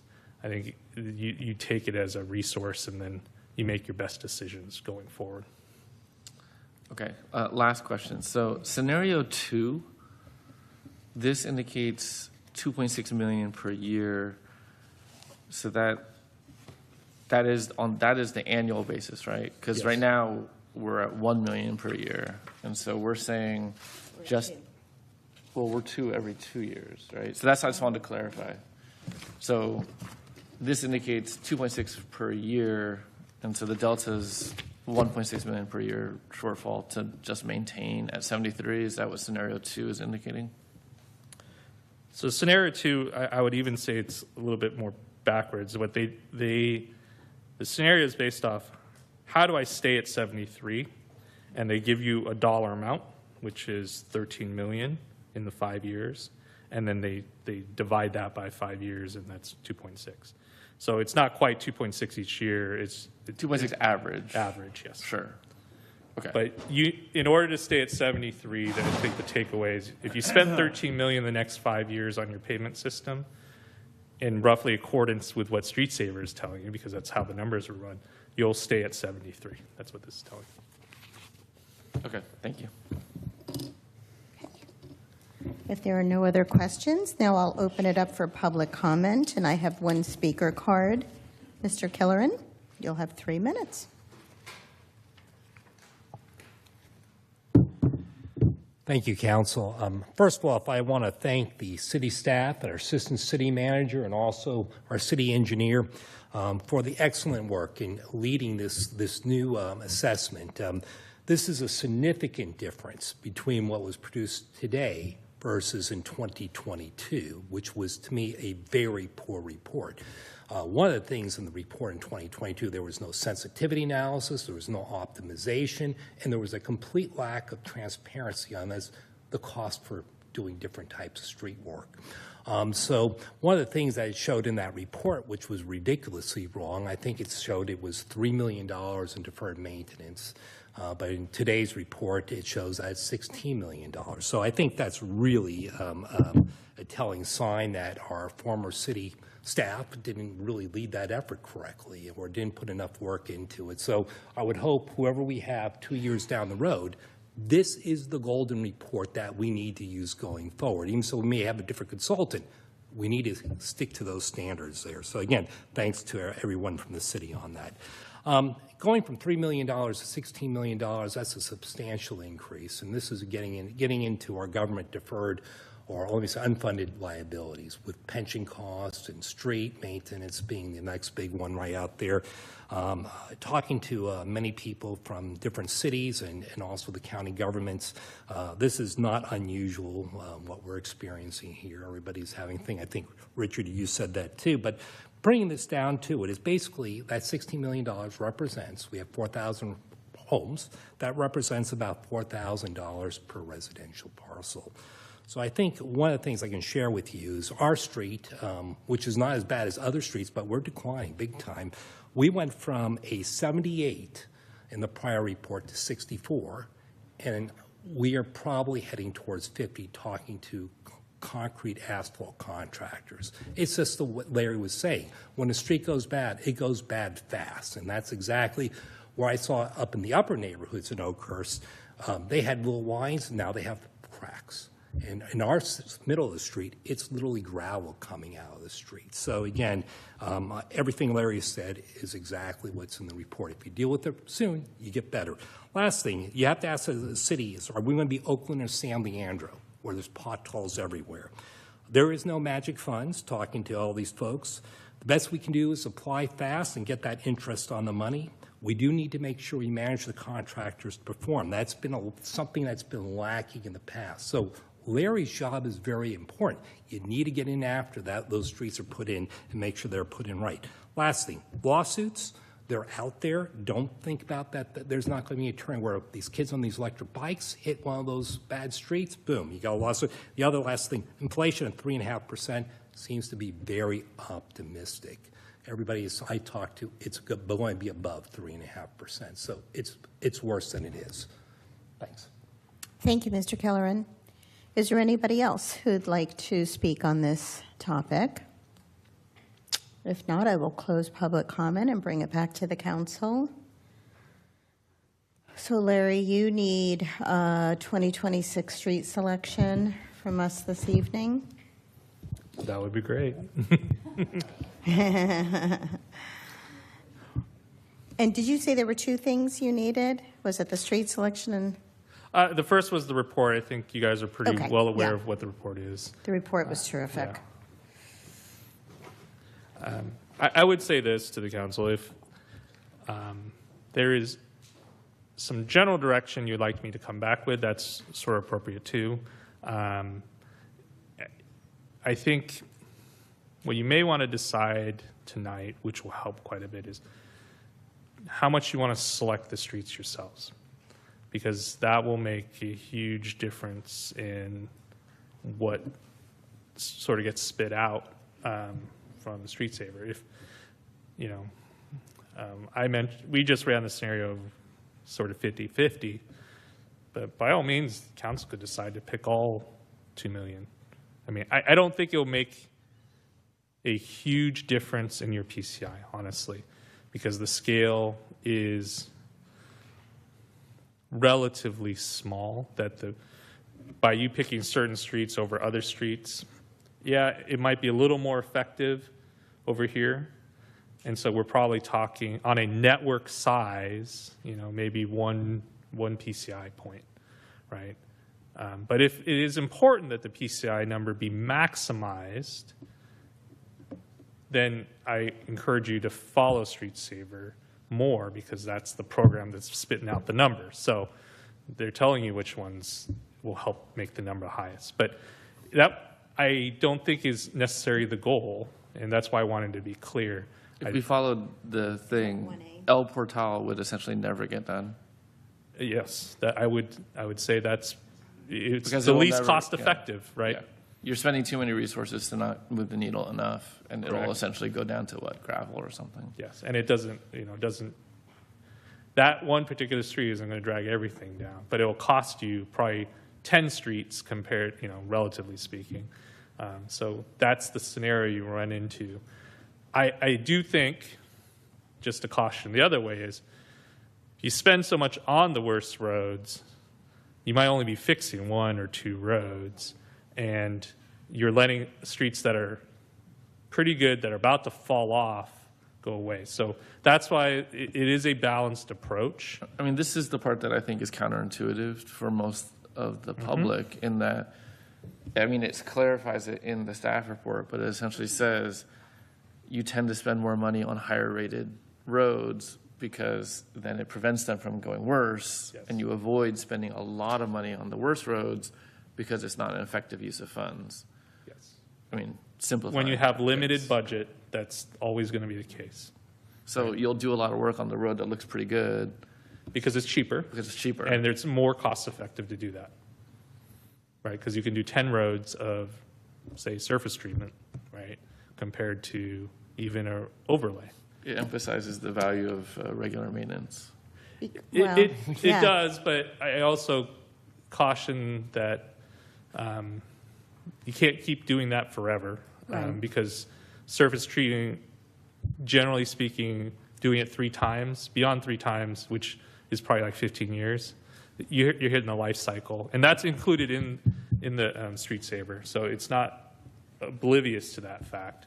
But it is a very much of a balance, and I think I'm happy to help guide like where you want, if you want to talk more in the sort of ratios, I can help pick the streets for you. Okay. I don't expect you to go through like each Right. one tonight. Yeah, right. That I did not expect, but I was hoping to, make sure we're on the same page of the consensus of, hey, how much do we want to spend on the sort of, roads that need more expensive fixes, or even specific roads. Like, we know Main Street is Main Street, right? So if there's That's an important. importance to it, I see that. And those that are more well-traveled, Yeah. you want to, that are on the verge of going from, fair to poor, you want to pay more attention to, obviously, than smaller residential. I mentioned That plus Eagle Peak traffic. as a good example of a road that's, I think it was a 53. Technically, when it drops below 50, it would go to a different type of fix. Doesn't necessarily mean that's going to happen. We should still look at it. But you're kind of on the border, right? Could we miss the window of the sort of the less invasive fix, and it drops into a more expensive fix?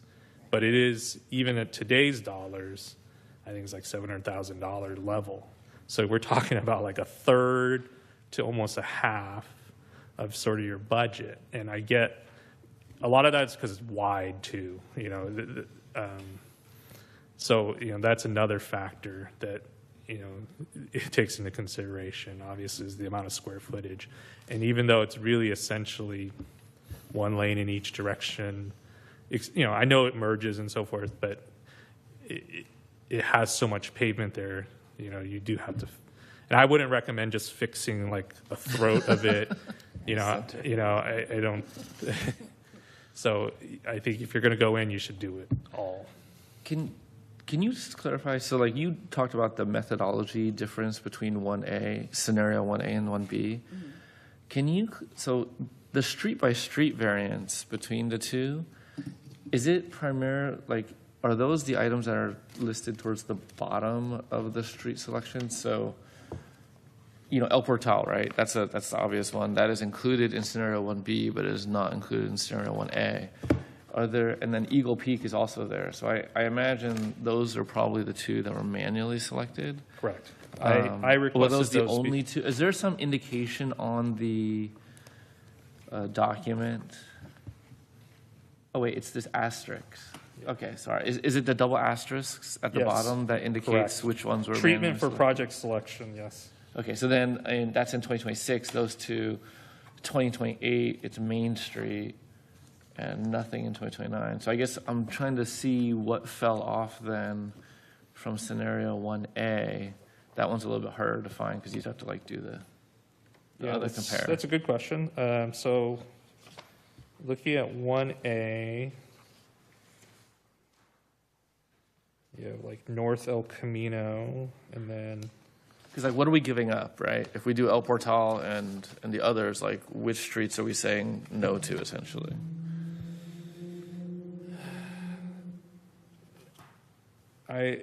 Just graphically looking at this, I haven't taken each individual, but it looks like sort of the bottom half of streets in 1A are the ones that get deselected when we pick Eagle Peak and El Portal. Obviously, there's a couple in there, but I'm just looking at it from a kind of high level. Because I see North El Camino Drive is still on there, Eastbrook Court is on there, Goethel Court, Fleming Court, those are Mount Teton Court. Those are kind of near the top, are all on both lists. But then sort of at the bottom of 1A, I don't see Atchison Stage Place. Well, you don't have to go through one by one, but but that's what's going on essentially. Yeah. The asterisk is nice because it tells you what's there, but it doesn't go the other way. So we have to force that in there, and so this is not a straight street saver printout. We did this is a table. We adjusted it because we've put in Eagle Peak and El Portal, because I was looking manually at, okay, what are the streets kind of on the bottom of the list, sort of roads that are more highly used, like Eagle Peak or Main Street. But then El Portal, is the worst road rated in Clayton. So, and I recognize that El Portal does serve some cul-de-sacs too. So it's not just, It's a pretty good artery for a lot of roads. yeah, it's more than just a cul-de-sac, right? There's plenty of little 4-lot cul-de-sacs, which I can understand. People are like, well, that only really benefits those 4 people the most because they're the ones who use that only, except for their guests. So, that is a trade-off. I've seen where communities don't include cul-de-sacs in their sort of, they're in a lower category compared to through streets, which more likely have more traffic on them, right? And that's a fair kind of generalization, and I've seen them use that.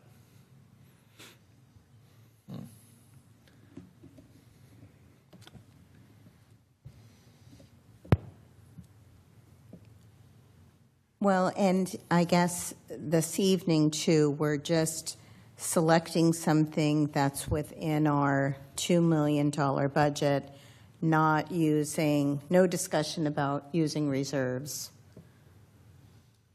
to... I think it's available if we wanted to, but I I don't mean, think we went from that's not presented, Yeah. But So maybe that's a discussion we could have when we do our budget. Go ahead, Larry. Yeah, I think currently in your CIP, it's the $2 million. So to be clear, that you have that budgeted. If you wanted to adjust it and increase it, obviously, that may involve a longer budget discussion.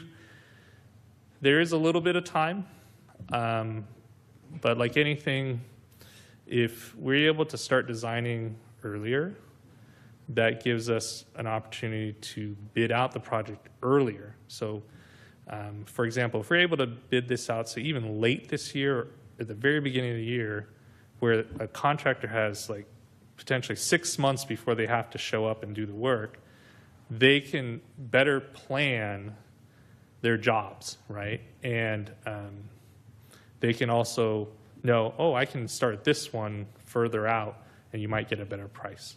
I've seen that happen where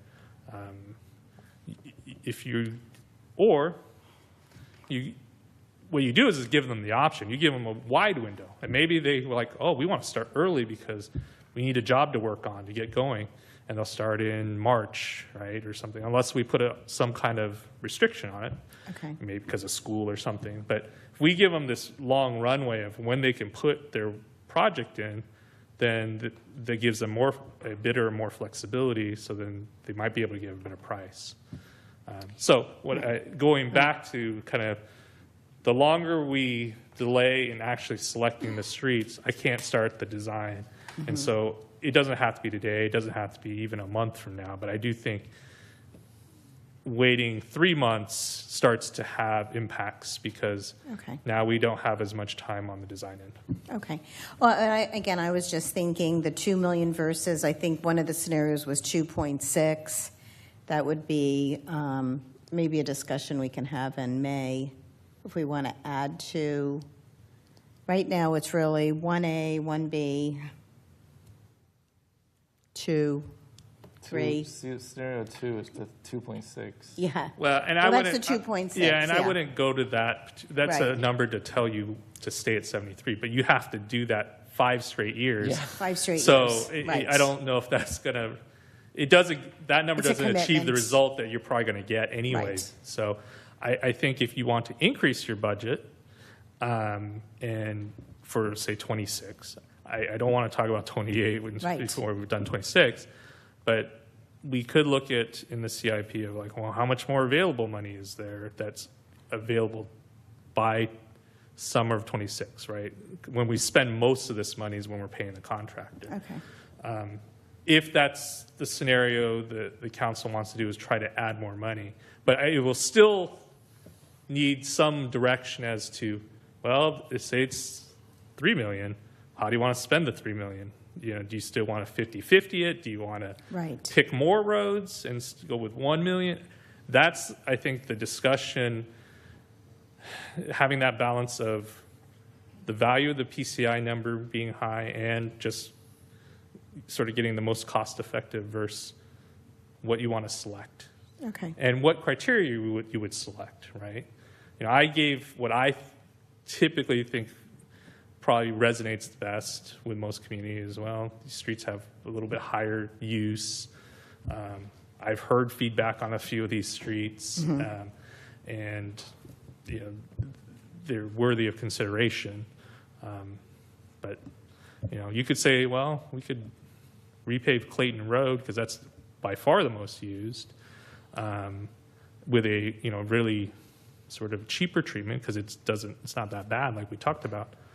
But I don't know if that's going to move the needle for most of the community. So I think you probably want to address some things that where people are like, oh, this is starting to fail. So. And are you recommending 1A or 1B to us, or do you want us to determine? I recommend some selection because Some like manual selection? I think so. Can I ask a quick question about that? Yes.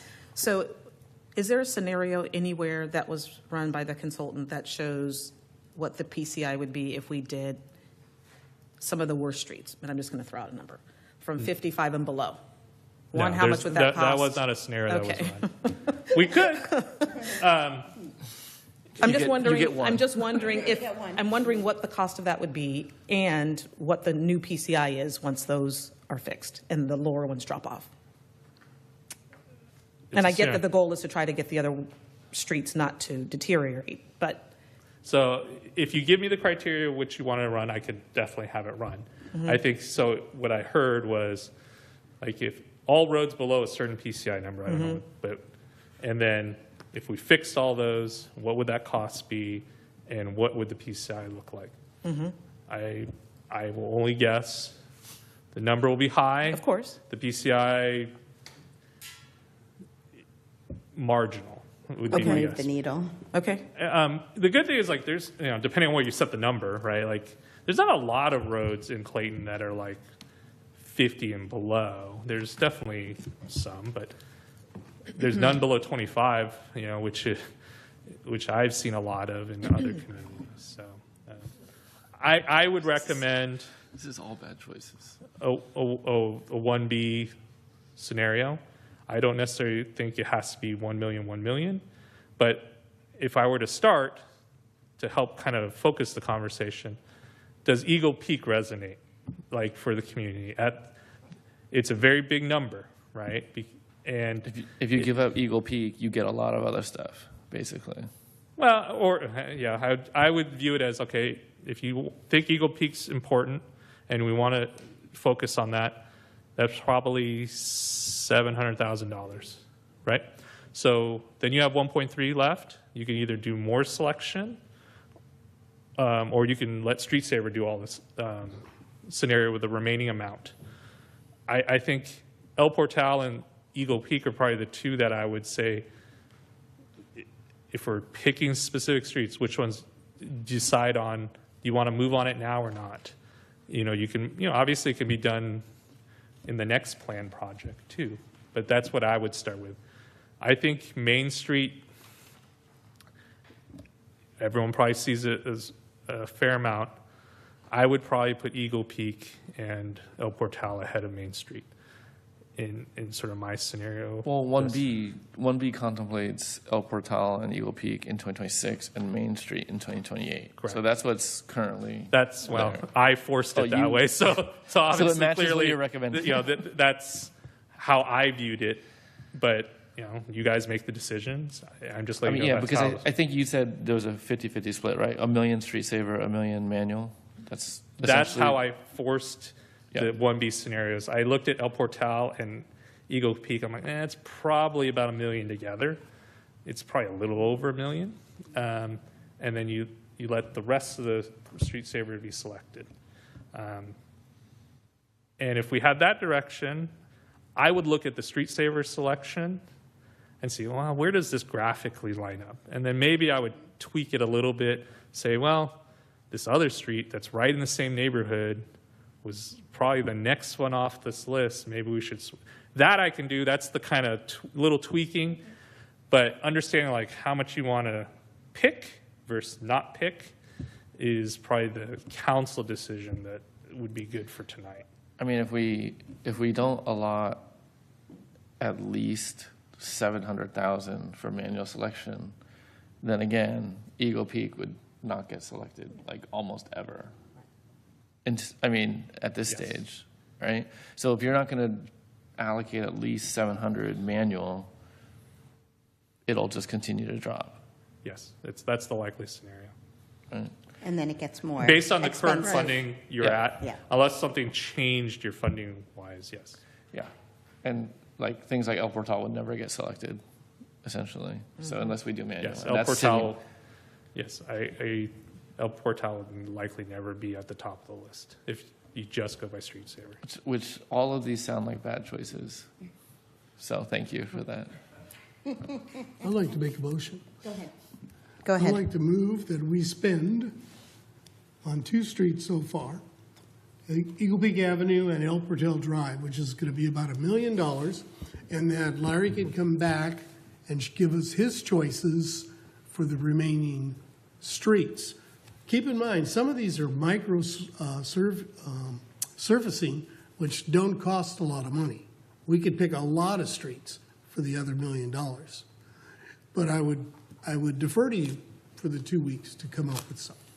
Well, just so what is shown in scenario 1B includes microsurfacing. That does include the cost. So those are the streets you're going to get for microsurfacing. Yeah, what you're suggesting, I think, is scenario 1B. It is 1B right now.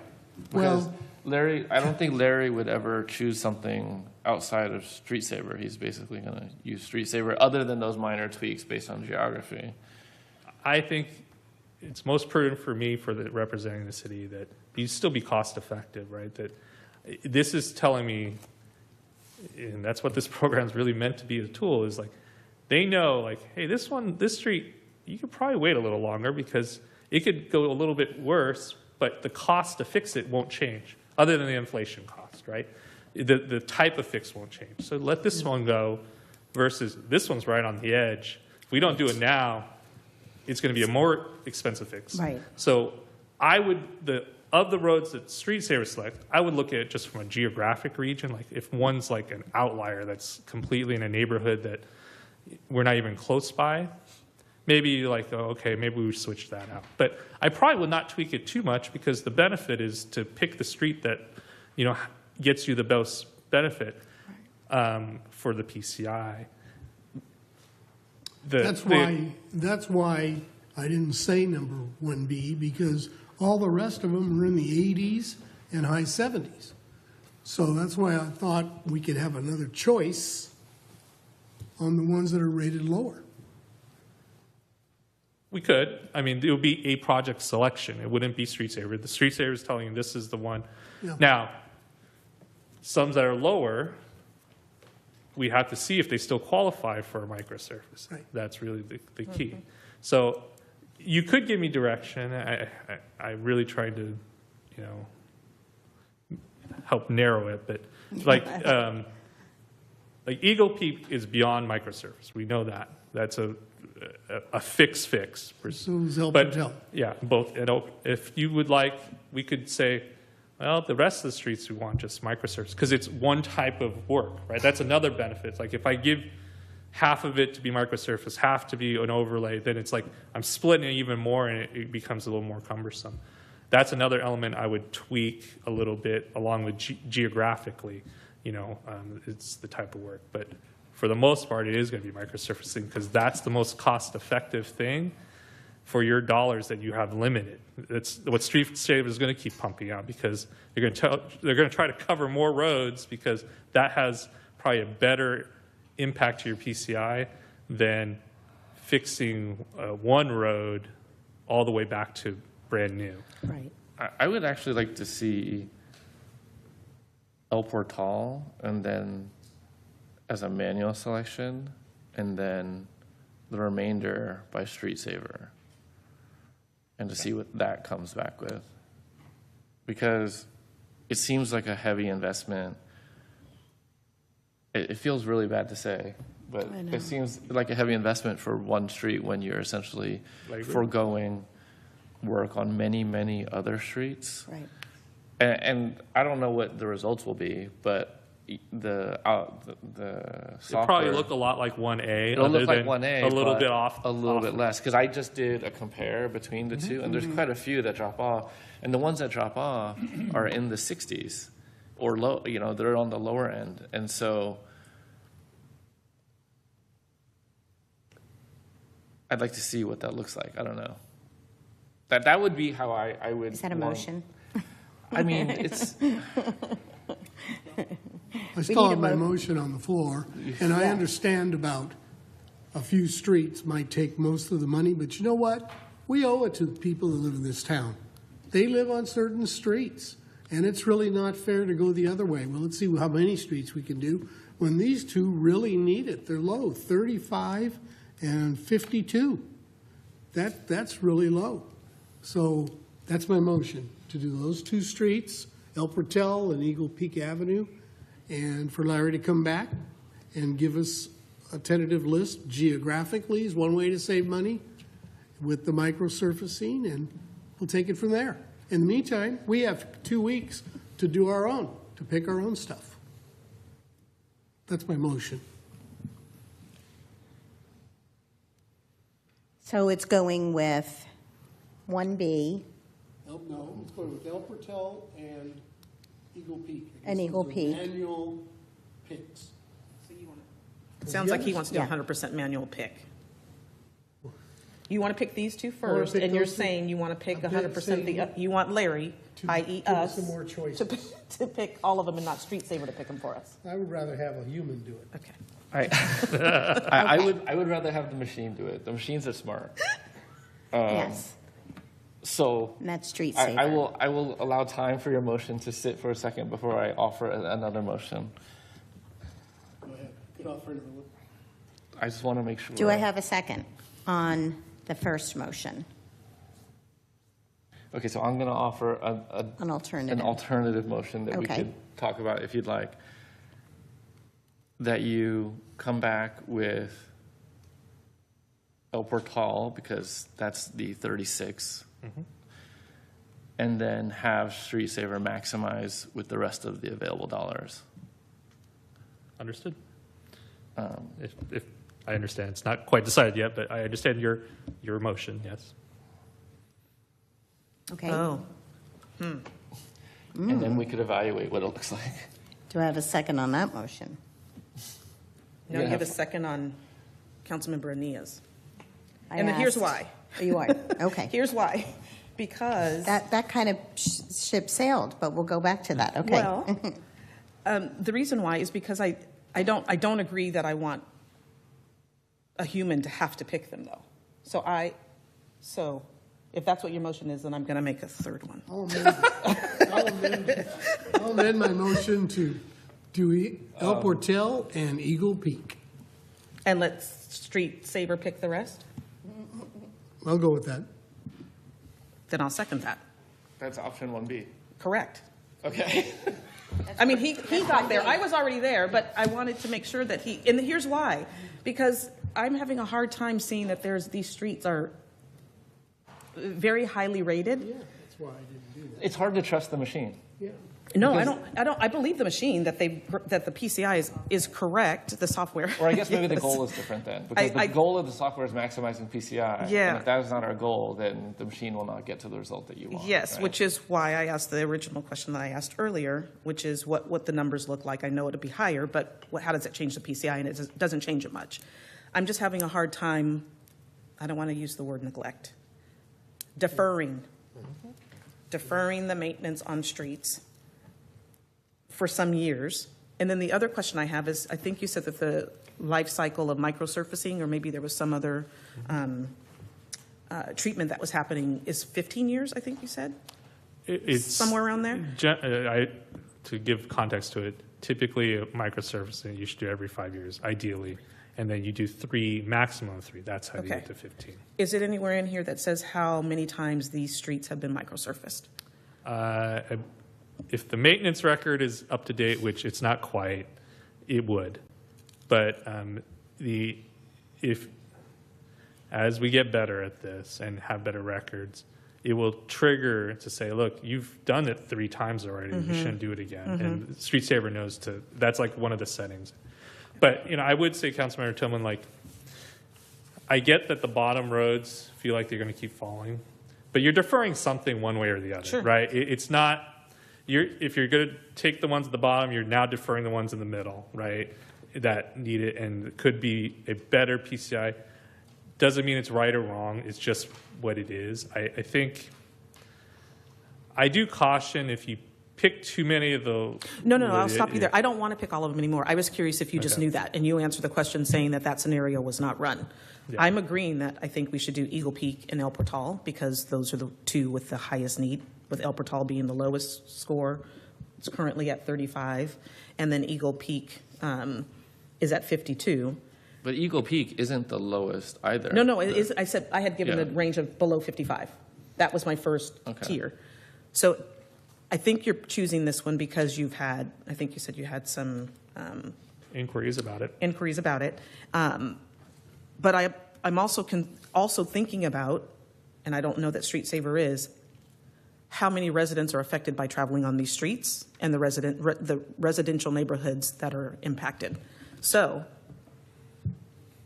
if deferring Eagle Peak, it looks like if we treat it in 2026, it goes down to 48, is what this report shows, from currently at 52. But how do you support? I mean, El Portal is easiest because that's the bottom. So that to me is it's the worst road in Clayton. It is you the worst take road. That title. And they could have like a sign or something. But there are 6 other. I think, am I counting this right? Yeah, there are 6 other indicated streets that are worse than Eagle Peak. So why are we selecting? Main Street was one. What's that? Main Street's the next one. Yeah, so Main Street is worse. Yes. And then here says Bigelow, Grenache, Pine Hollow, Indian Wells, which is like, there's a lot of people in Indian Wells. And I get Diablo Creek court to court. But, like, one of the reasons why I said El Portal, and that's the only one, is because it is the worst. Anything that you're going to take that's not the next worst seems like a different judgment call that we're making. Here's why, and I'll tell you why. Sure. It is a main thoroughfare. It is a main thoroughfare, folks. And there are already issues at the bottom of Oakhurst with water that is leaking down there, which to me can cause other issues further down the road with the rains that we continue to have at the bottom of this hill. I'm going to go worst case scenario, sinkholes, et cetera. Then what do you do at that point? Why let it get that bad? I don't know that issue is occurring on the other streets. I would look to our city engineer to say, is that happening on Diablo Creek Court all the way through Main Street? That's the knowledge that I have about Eagle Peak Avenue, and I agree that El Portal is the worst one. Yeah. I mean, there's 50 homes that use Eagle Peak. Indian Wells is right around the same, or more. It can't be maybe? 50 homes that use Eagle Peak.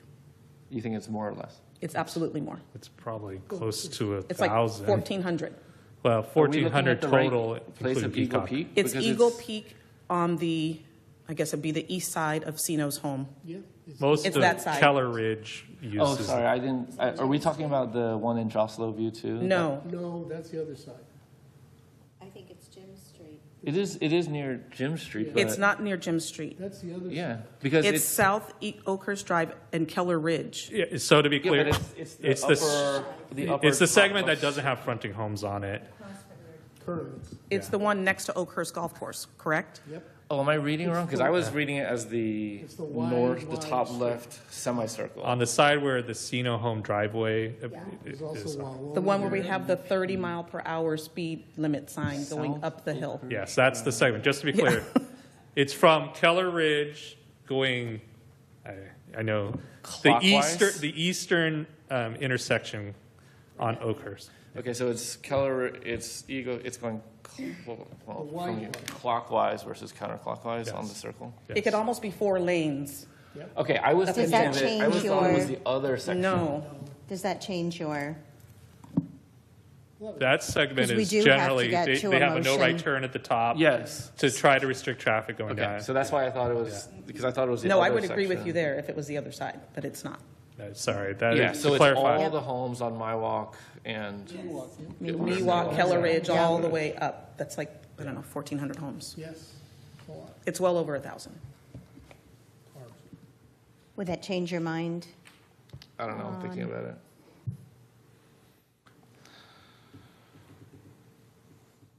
We got a motion and a second. We got a motion and a second. We can certainly, yeah. Do we want to do a vote? Sure. City clerk? Yes, thank you. And just for the record, the initial two motions failed for lack of a second. So we are on the third motion, which is approving 1B. Councilmember Enia? Yes. Diaz? Just don't forget Clayton Road with that big bump in the road. That's out of the That's the maintenance rider budget. to this I'm not going to give decision. up on that. I'm like a dog on that one, baby. That's out of the maintenance budget. Was that- Yes. Yeah, I give in. Thank you. Tillman? Aye. Vice Mayor Juan? Sure. Yes. And Mayor Trupiano? Yes. Thank you. You have 5 ayes. Thank you. Thank you, Larry. Yes, I think what would be best, Do you I have will enough bring this direction? item back as a specific list so everyone sees it, so it's publicized too, and that way we're clear, and then I will start the process of hiring a consultant. Will you also engage in that process where you look at the geography based on the one selected to see Yeah, if I'm going to there's ask gaps? a map, so Yeah, it's a map- very a map graphically view. can see where all the streets line up. And then we will have, do we have another opportunity Yeah. to look at it? Or, I think it's always a prerogative of the council if you want to change. I think we haven't given direction to anyone to design anything. So if after you see the map, you want to make any changes, you can. okay, so we're giving you direction to come back with the map? Or That's come fine. back with the. That's what detail. I'm saying is I'm going to come back with you a list with a map on it. Okay, thank you. Okay. We are going to take a 5-minute recess. We are? We are. Press ahead. Yes. No, And- press ahead. We're going to be here till We're going midnight. to the heads. To the head. Be right back. Watch, midnight. That's fine. Unless you can control the gavel. I need to eat dinner at some point. Huh? I need to eat dinner at some point. And by the way, the only reason why I'm stuck on that one street.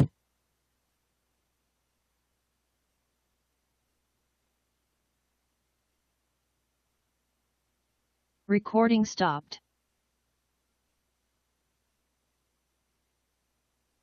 Let's continue.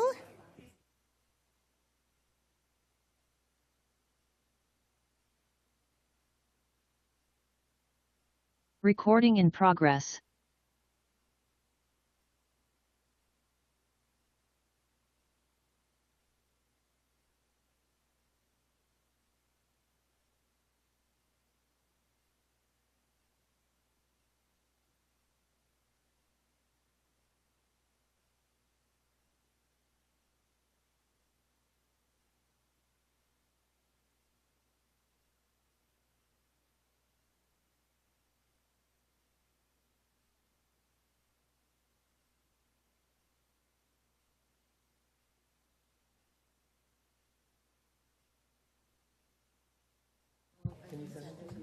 You ready? Okay. Are we ready to continue? So again, we closed item 8B, and now we are on item 8C, which is the pilot sidewalk repair program for assisting fronting property owners. And our city engineer, Larry, will take it away. All right. Try to be brief on this item. This is a program that I think the former city manager sort of proposed as for discussion. As I think everyone should be aware, and the general public is aware, that sidewalk along the frontage of your property is the responsibility of the fronting property owner for maintenance and repairs. And that is under Old Streets and Highways Code, and a lot of cities, including Clayton, has it in their own municipal code that it's a requirement, even though it is technically within public right-of-way. So what typically happens is on sidewalks, if there is a displacement, then usually it's someone from the public will call the city and notify, and then the city will take note and would inform the fronting property owner of this potential trip hazard, how to be addressed. It can be handled through code enforcement, is ultimately how it would be approached, but usually it's, most property owners don't know this, so it's first informing them and then letting them know what their responsibilities are. So this is current for most cities, especially general law cities, and for Clayton. We did have some, I would say this came more to the forefront last year, in my opinion, because we had more code enforcement. So these issues were being now followed up on and actually notifying the property owner. And so the property owners that have been notified of this issue would, say, well, isn't this the city's sidewalk? They should do it. And so we were trying to consider different programs, and I've outlined a few as samples tonight, but it could be whatever the city decides on maybe some cost contribution, or the city would do the project themselves and then seek reimbursement from the property owner in some kind of split. So I'll get in those details a little bit more in a second. But ultimately, just so the city is clear, right now the responsibility is the fronting property owner. And if you do nothing, that would still remain the same. And that essentially the repair of the sidewalk would just be noted by, if it got to a code enforcement level, by code enforcement, and it'd be followed up to make sure the property owner resolves it. That is probably the simplest approach that has been going on for quite some time.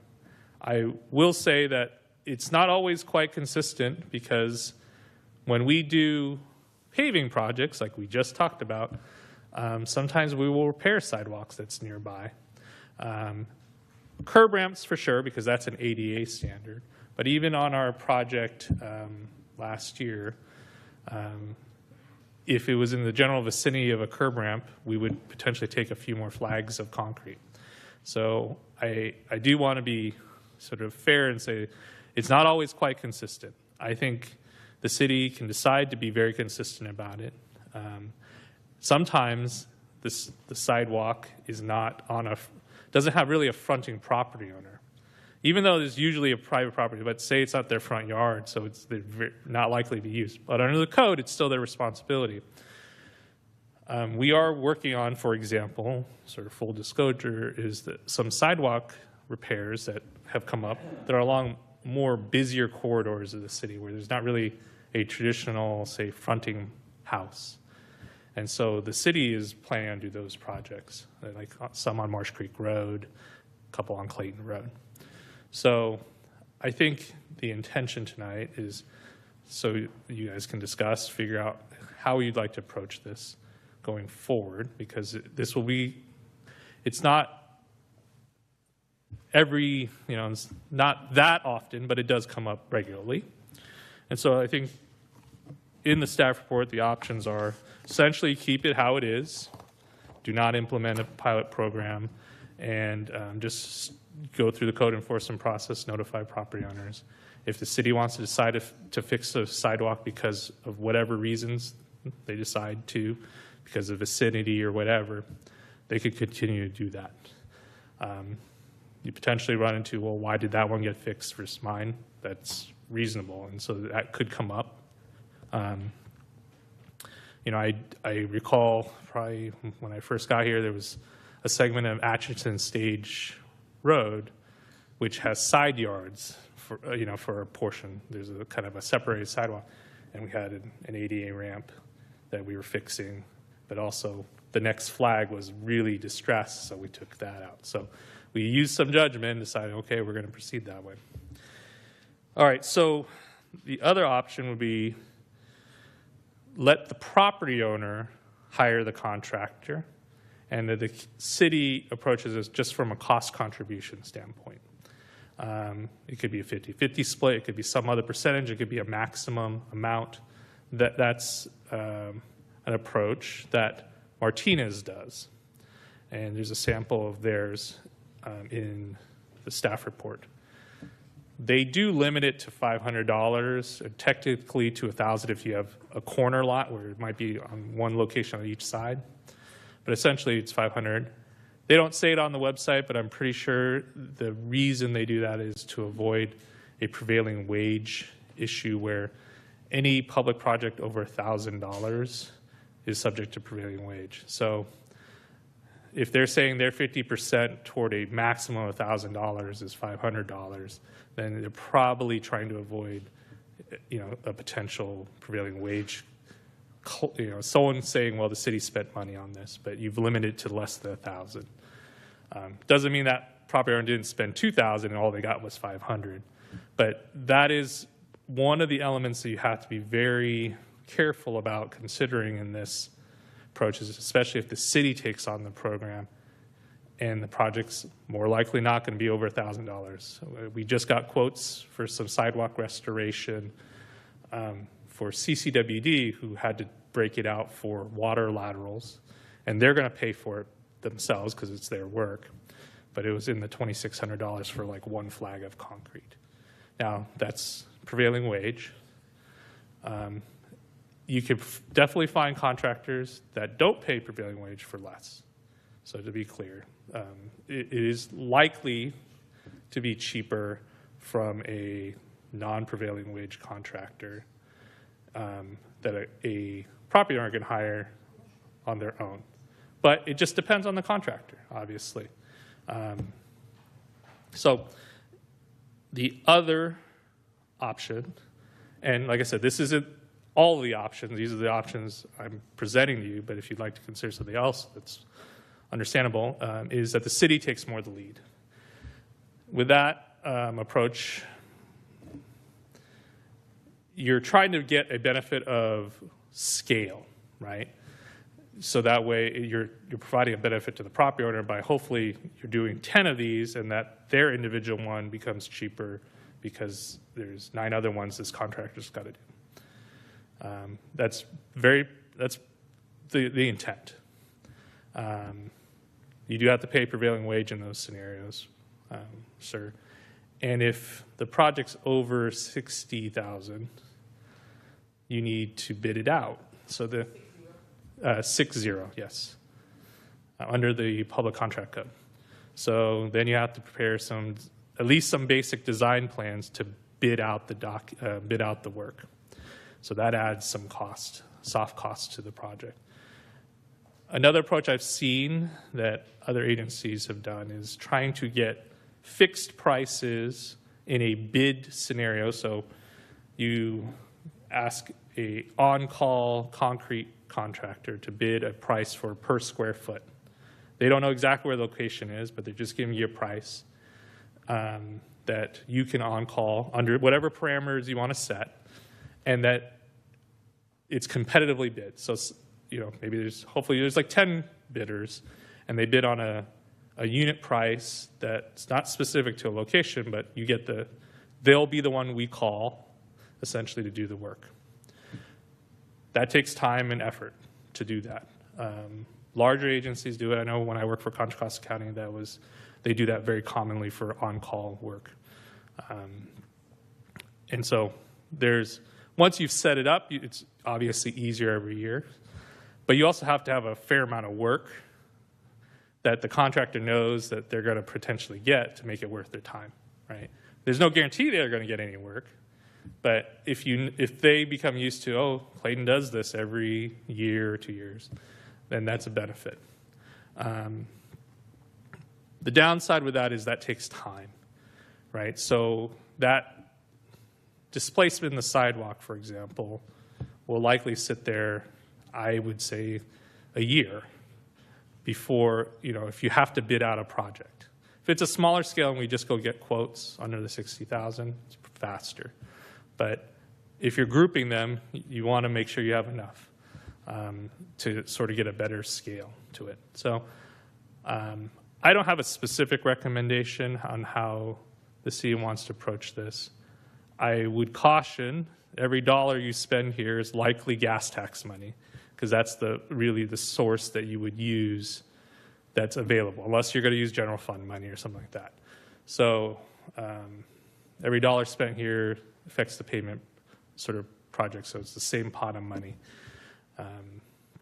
But you could look at the Martinez model. You could set a limit on how much, first come, first serve. I think that's essentially what Martinez does to basically limit exactly how many dollars you're going to spend.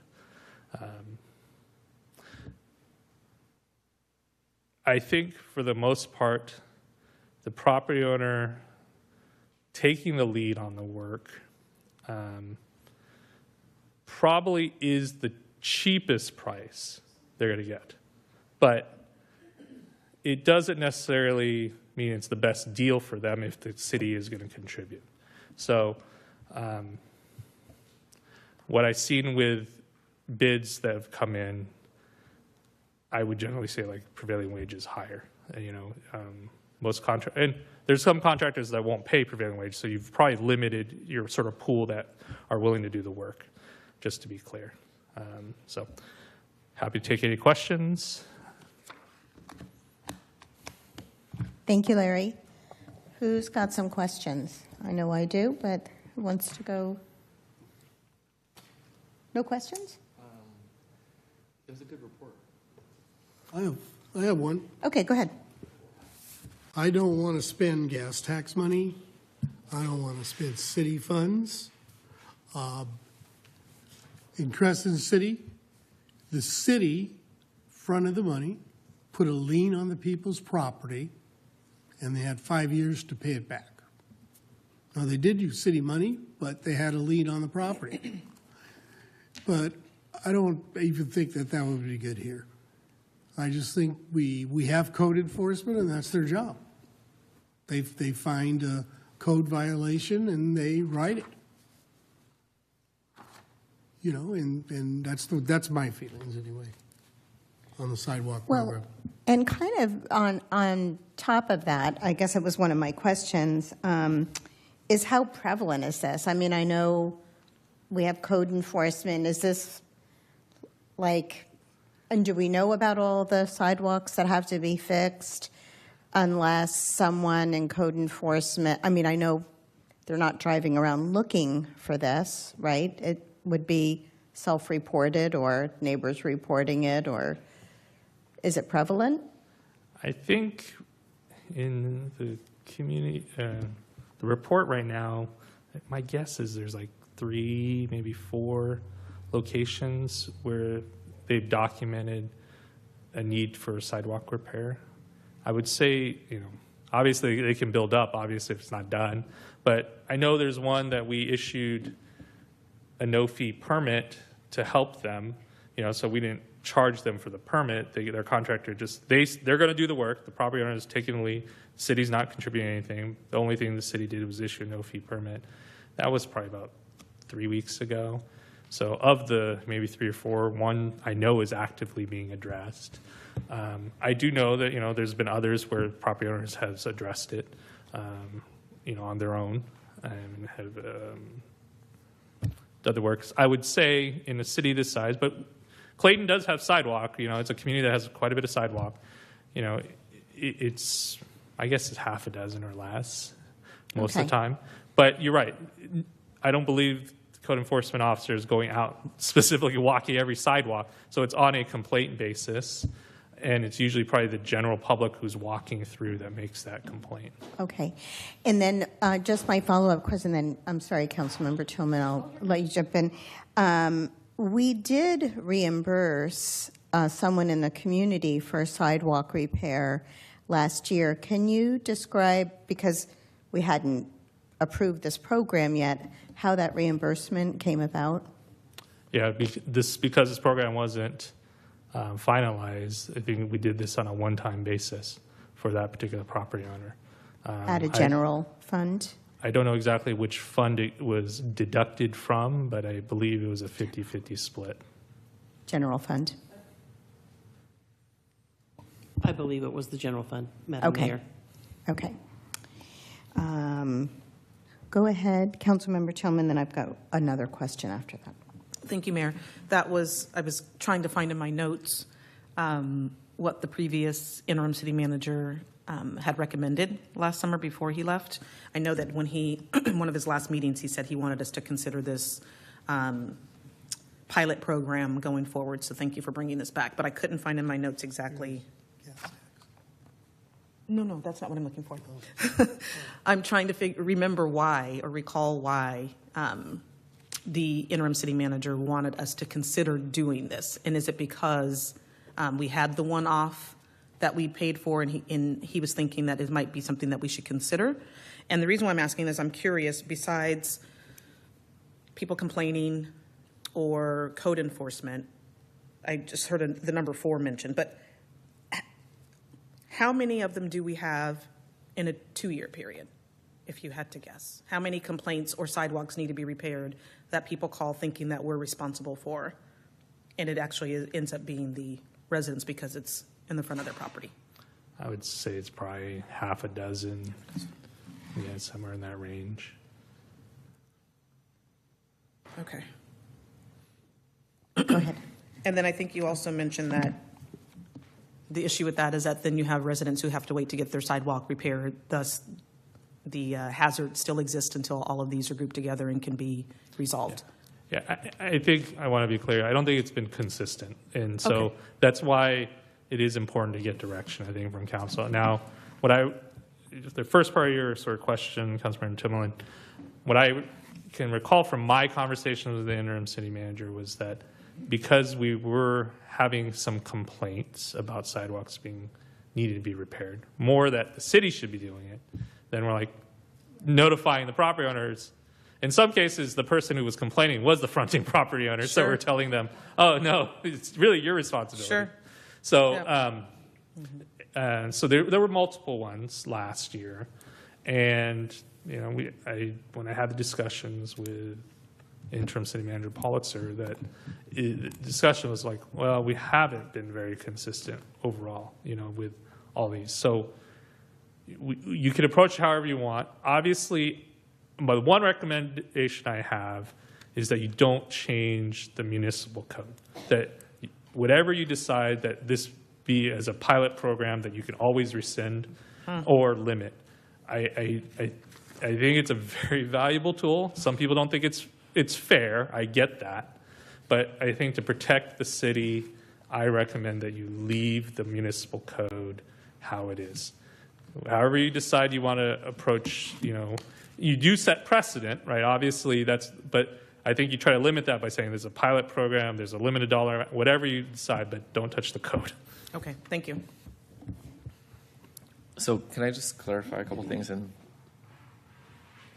In any way, if there's like some incident or something due to an uneven surface, can the city ever be held liable in any fashion?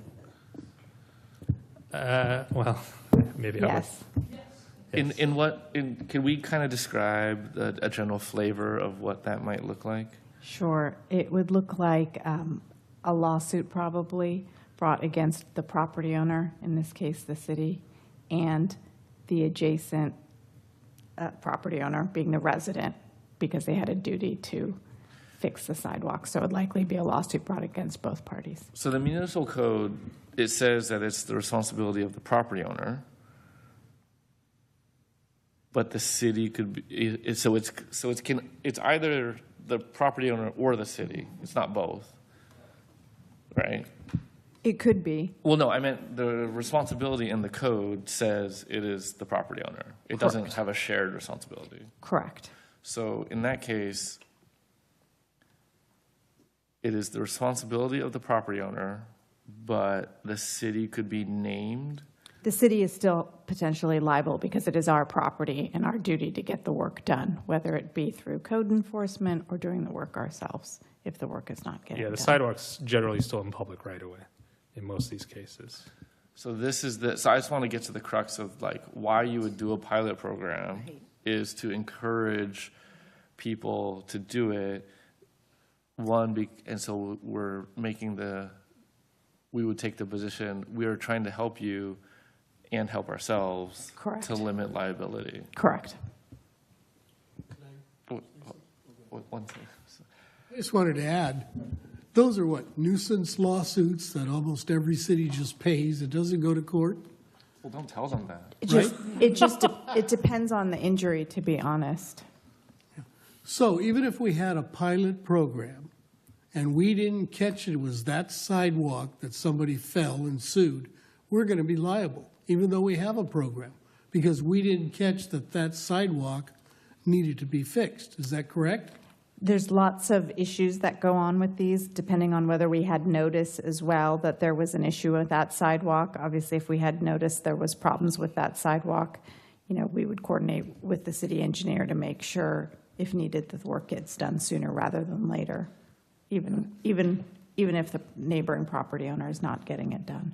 But there is liability associated with not getting this. Potential liability. I would always couch this in It's the potential conditional. because presumably there has to be a problem with the sidewalk that would create the injury. Okay, thank you. The other question that I had is, if we create a pilot program, who is doing this work? Who's managing it? Because, right? Depending on the type of program. Your fees into account for doing that. If you're that person, is it our code enforcement person who'd be managing this program? I mean, I'm going to just say it sounds like maybe it's good as is right now, that it's the property owner's responsibility.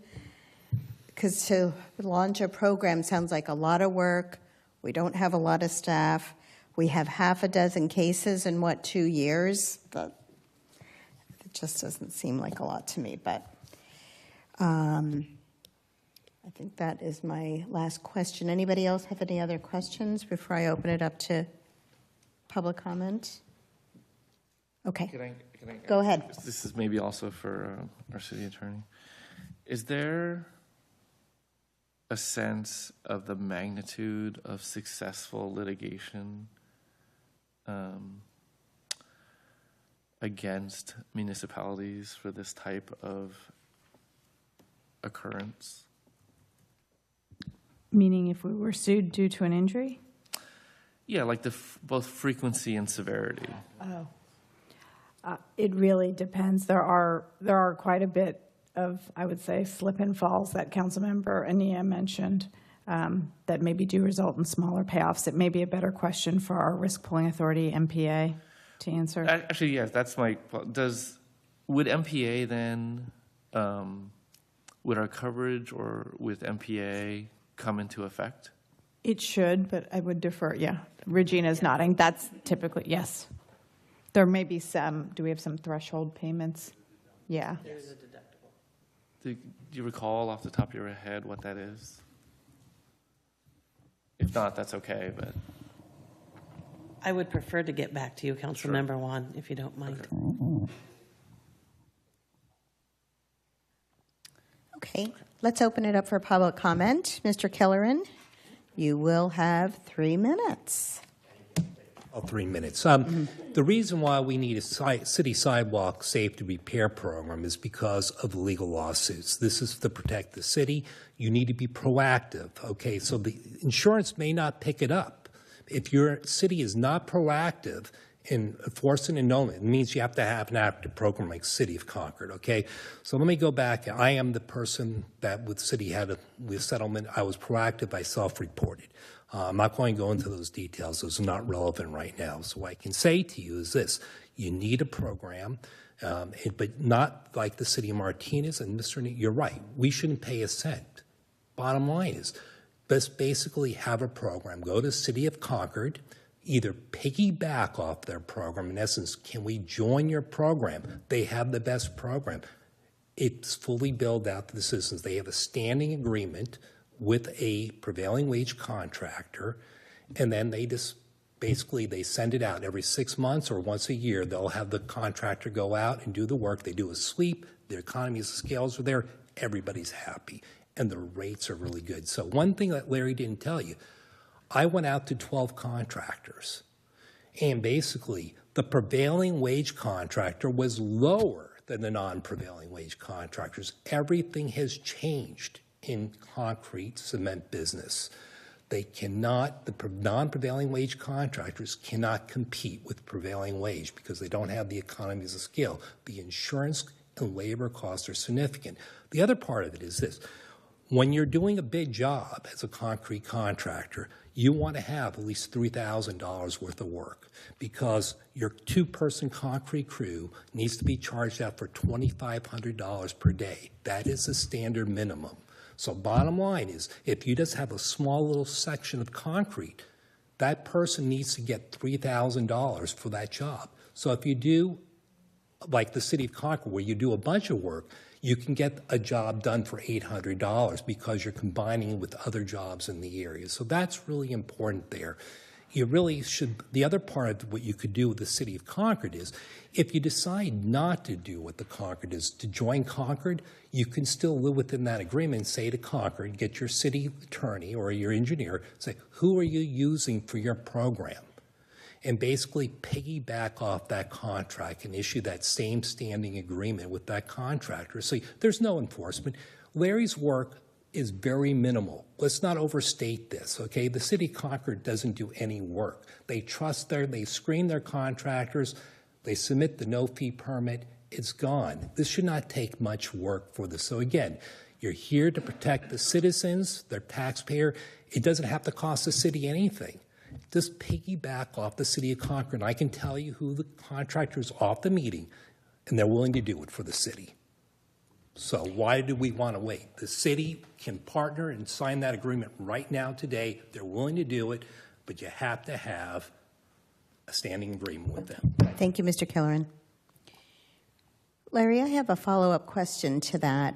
So the City of Concord, I don't know if you know that program intimately, but are they reimbursing residents for?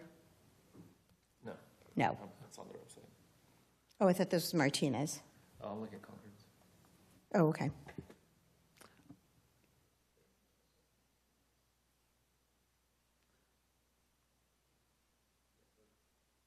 Clarify what they represent, whether or not this is true or not. What they represent is the city identifies it, the property owner is notified, they can choose to participate in the program, or they can pay for repairs themselves.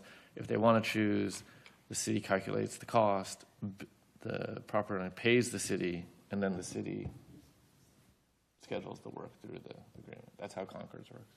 Okay. I think what Mr. Kellerman, mentions, if Concord does have already a contract, that would save time and money. I agree.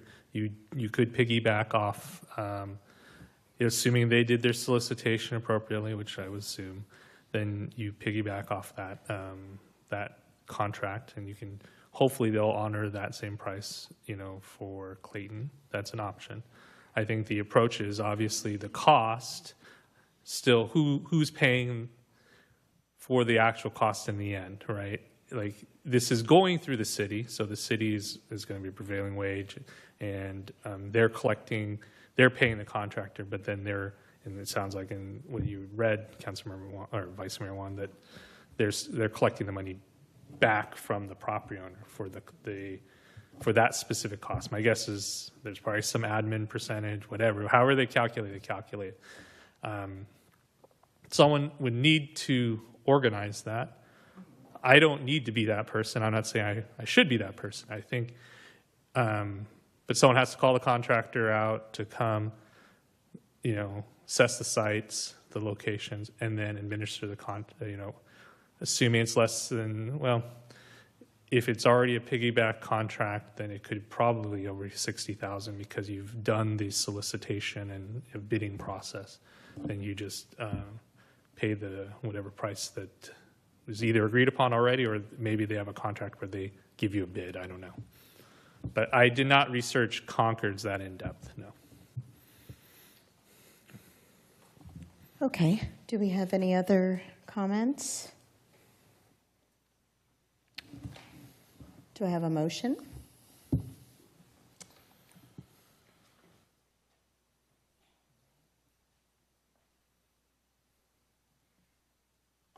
Are you thinking about a motion, or your microphone is on? I didn't know if you were. Oh, sorry. I should turn that off. I don't know that I have a motion yet. I think I have a request, which is to ask.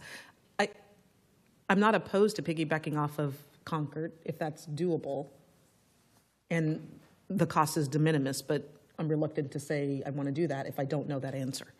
Yeah, we would need to know the admin overhead and how you'd operationalize it, I think.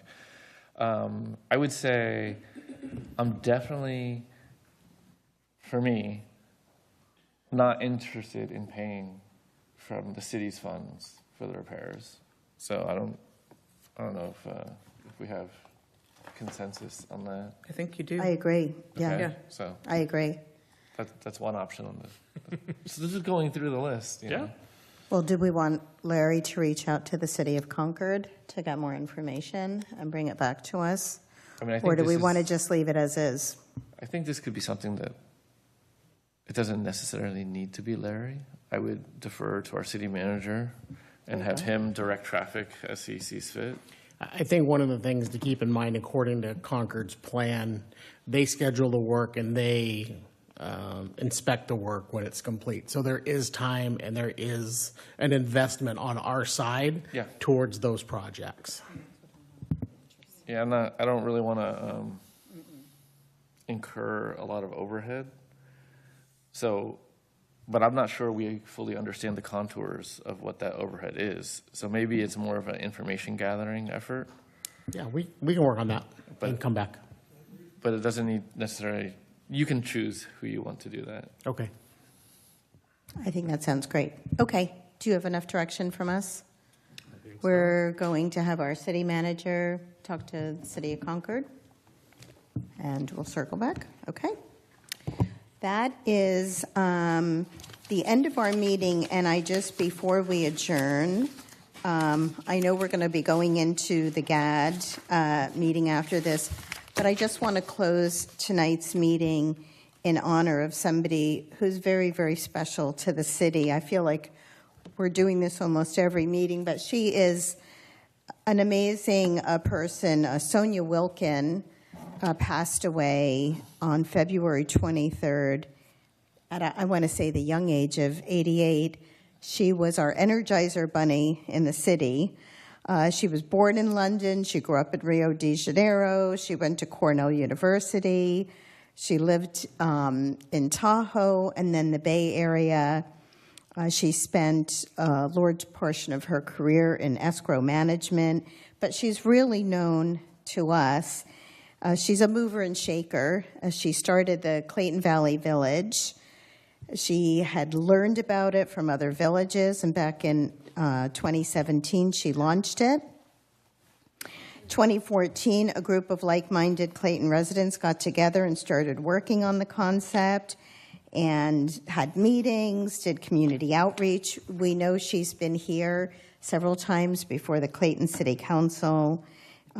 She was very active in fundraising, city events like the 4th of July parade. She was a great bocce player.